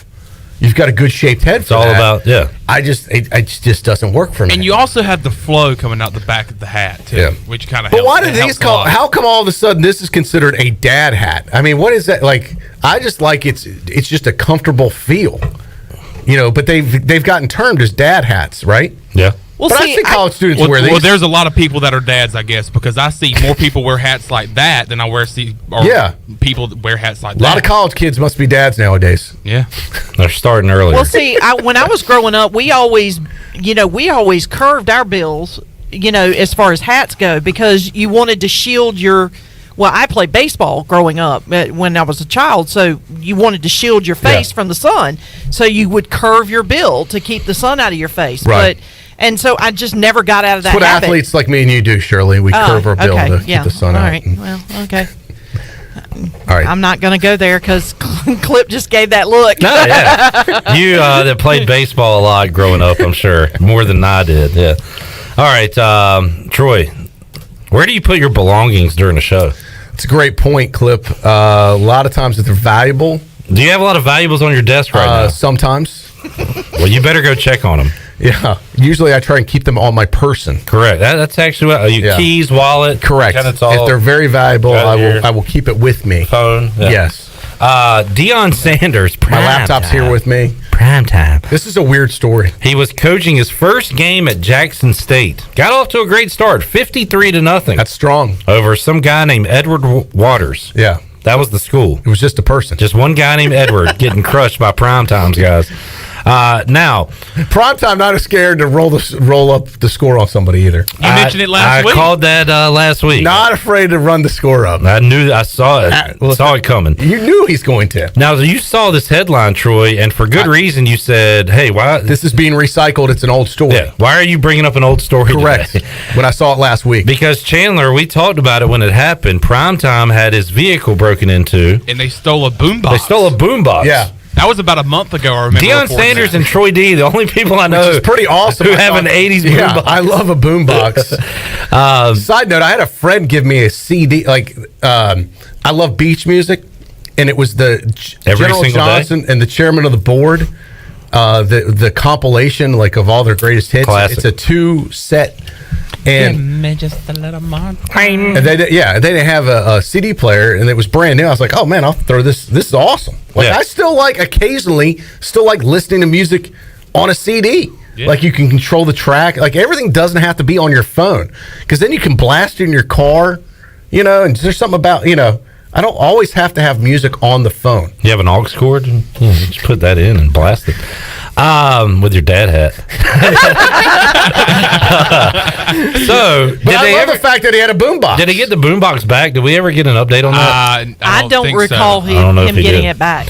All right, so a news story erupted on Sunday, Troy D. During the game, Deion Sanders, post-game, said the kids played really well, but while the game was going on, someone came in and stole every darn thing I have in the coach's office. Credit cards, wallet, watches. How many watches did he have? Thank God I had on my necklaces, end quote.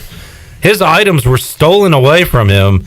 They were in the coach's office while he was on the sideline. Well, first of all, don't they have a little security or lock the doors or something? You would think so. Or cameras. This game was played at the stadium, by the way. You mentioned water a moment ago. They did not have running water.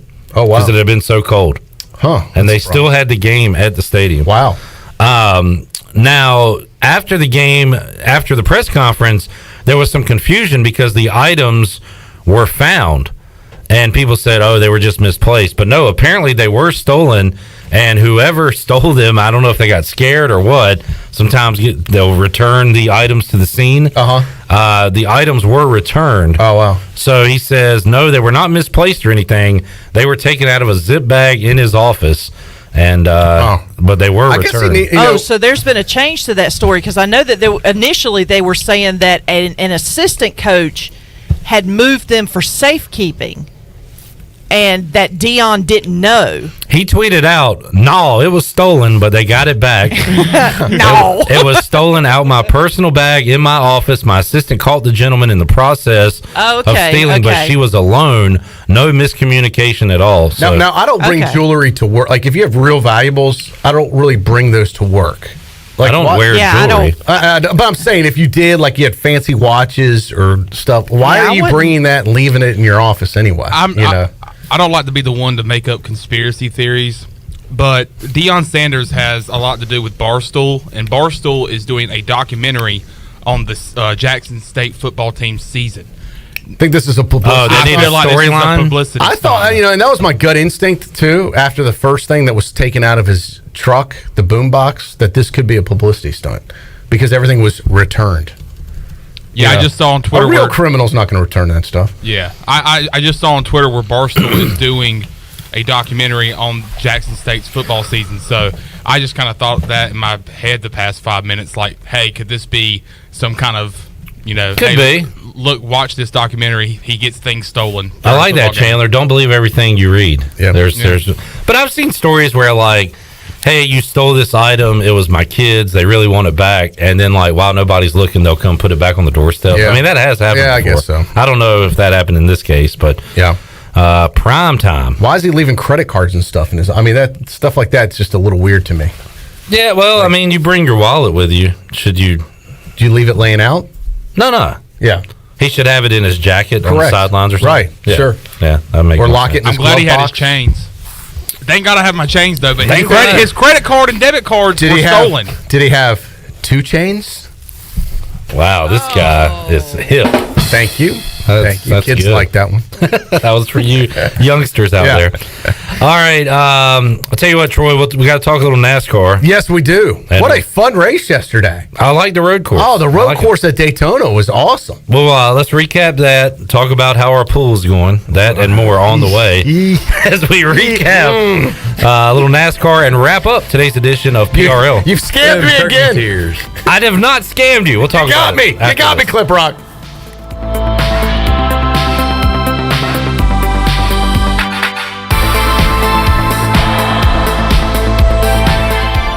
In a world of fake profiles, fake tans, and fake flavors, naturally flavored Michelob Ultra Organic Seltzer strives for realness. It's USDA certified organic, with no sugar or carbs, and only 80 calories. So the only thing touching your taste buds is organic, refreshing, and delicious.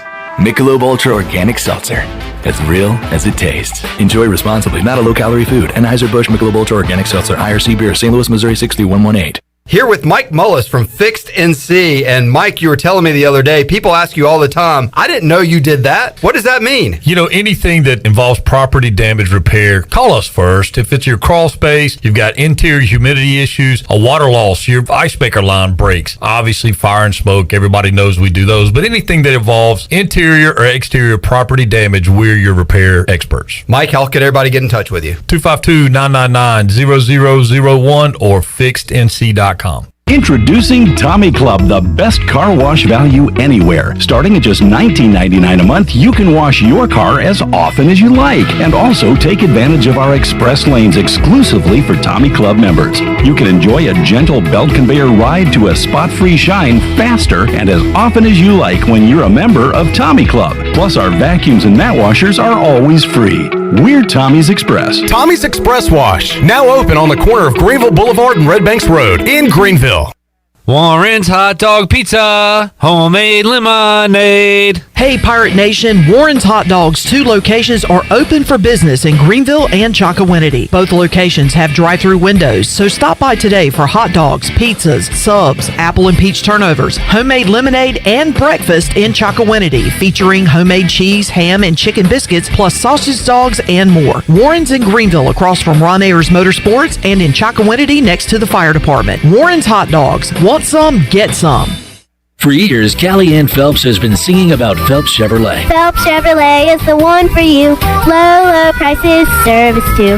See the big dealer right away. Carolina's finest, Phelps Chevrolet. And you'll agree with what Skylar Phelps has to say. Nobody beats Phelps Chevrolet's prices. Nobody. The name you can depend on. Phelps Chevrolet. Get you one. Find new roads with Chevrolet. Then come find yours at Phelps Chevrolet in Greenville. Oh, great. It's 30 degrees in here. No one's coming out this late. I'm on firewood. Dad! I'll put hot coals in our socks for bedtime. Mom! I'm from Delcor Heating, Cooling, and Plumbing. Got an email about your heat being out? That was me. I sent it from my phone. I think your socks are on fire. Delcor responds to heating emergencies 24 hours a day. Go to delcorinc.com or call 252-321-8868. Get a new train system with special financing for 60 months, subject to credit approval. It's hard to stop a train. Offer expires 3/31/21. Have you ever seen those exotic aquariums like the guys do in Las Vegas on television? You ever thought about having one of these aquariums in your business? It's more affordable than you think. This is Hal Pruitt with rentafishtank.com. We can make having an aquarium in your business turnkey with no work, cleaning, or hassles for you. Rentafishtank.com creates a relaxing atmosphere and keeps children occupied. Rentafishtank.com already services many dental, pediatric, and doctor offices, plus hospitals and senior living centers. Check us out at rentafishtank.com. With rates being historically low, now is the best time to buy or refinance your home. This is Talbot Green with Angel Oak Home Loans. Now is the time to take advantage of the opportunity to buy more home or refinance your current mortgage. The combination of our local team's experience and Angel Oak's wide offerings of products from standard conventional, government, and portfolio loans has something for most financial situations. For more information, call Talbot Green, Joanne Weir, or Wanda Hager at 751-2060. NMLS 1719250 and 685-842. Equal housing lender. This is Big John Williams, strength and conditioning coach for East Carolina football, and you're listening to Pirate Radio, the voice of the Pirate Nation.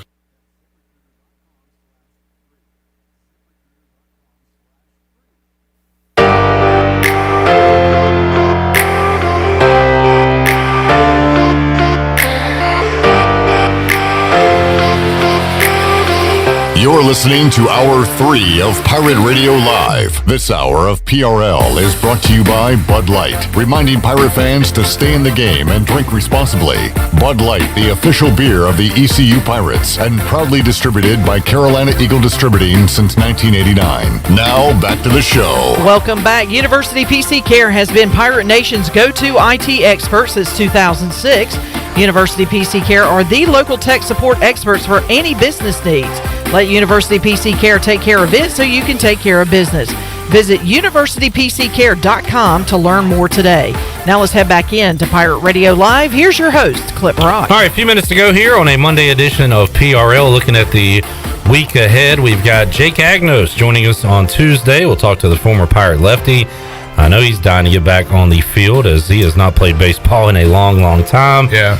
We'll talk to Nate Connor, head football coach. Speaking of not played in a while, they'll play some football this Friday. We'll talk to Nate Connor coming up on Wednesday. Thursday, we'll get a series preview for ECU baseball with Corey Glore while he's on the road traveling to Statesboro, Georgia for ECU and Georgia Southern. Sounds like a great show, Clip, as always. Earlier in the last segment, you brought up the story of Deion Sanders getting his stuff stolen out of his office. But he said, thank goodness his chains weren't stolen because he was wearing them. Yeah. Mike, watching us on Facebook Live, said, did Coach Rick Smith wear his gold chains when he coached? So I kind of imagined it would go like this. If Coach Smith was in studio with us, it would be like, well, hold on, I got to get in Coach Smith mode. I didn't wear a lot of gold chains except when I was coaching high school in Calahoochee back in Florida, and early 70s, I had a herringbone chain that was given to me by my mama that I used to wear, and then I traded it in for a rope chain necklace in the early 80s when I was at Alabama. Thank you, Coach. Chandler, show them how it's done. Now, I'm going to start this. Now, I coached for 50 years. People don't forget that. And I'm an old school guy, and I tell my players, I said, no chains. If I see one chain on you, you're done. And I was at practice one time, and Josh Hawkins come up, and he had a chain, and it was just a shining everywhere. I said, son, you have 2 seconds to take that chain off, or you're off this football program. All right. And it took him 1.1 second to get it off. I don't see Coach Rick Smith being a big chain guy. And I still got the chain today. And I've still got it hanging up in my room right now. I love the ending on a laugh. That's the best part. That's a good Rick Smith right there, buddy. I'm going to admit it. You got me beat on that one. Chandler, I spent many a Saturday with Rick Smith, and I just kind of study his body language. You've done a good job. I will admit when I've been beat, and you win. Wow, thanks, You've got Troy. a better Rick Smith than I do. I appreciate that. Yeah. Takes a big man to admit that. It has took a lot of practice. Yeah, that's good. Very, very impressed. Well, we don't have time to talk about how I won NASCAR again. Troy. Unbelievable. I've yet to win a NASCAR race this year, Cliff. There's only been 2. And you've technically yet to win one outright. Very unique. We have 12 drivers drafted on our teams. None of our drivers have won yet. We drafted the top 12 drivers in the damn league, and not one of them has won. You had Michael McDonald. I keep forgetting I won Daytona this year. And Christopher Bell won the second race, the road course race. Entertaining. I did see someone post, I thought the best line was Michael McDonald after winning at Daytona. He said he was taking it to the streets. No, that is correct. I believe Steve hit you with that one. Yeah, that was good. Michael McDowell, his name. I say it so much that McDowell. when Billy Weaver came on to talk NASCAR last Tuesday, I said, Weave, how about Michael McDonald winning Michael McDowell. So I can't even get it straight now. We've said it so much. I know. We've joked about it so much, it's become reality. Troy, good show. Enjoy Good seeing you guys. I'll be back with you Thursday in the 3-hour time slot. One more February show with Troy D. That's it. For those of you out there. With a flat bill hat. I might do that. I've got an idea about that, and I potentially will break it out Thursday. Can't wait. I just don't look right, though. I'm telling you. It don't look right. I'll wear the one that Shirley gave me, my Nationals hat. Flat bill Thursday coming your way. I'll break out mine. I'll break mine out. There we go. There's a reason to tune in. 5 o'clock. We'll see you folks Tuesday, 3 o'clock on an all-new edition of Pirate Radio Live. So long, everybody. Thanks for listening to Pirate Radio Live, an exclusive presentation of the voice of the Pirate Nation. The following is an exclusive presentation of Pirate Radio, the voice of the Pirate Nation. This is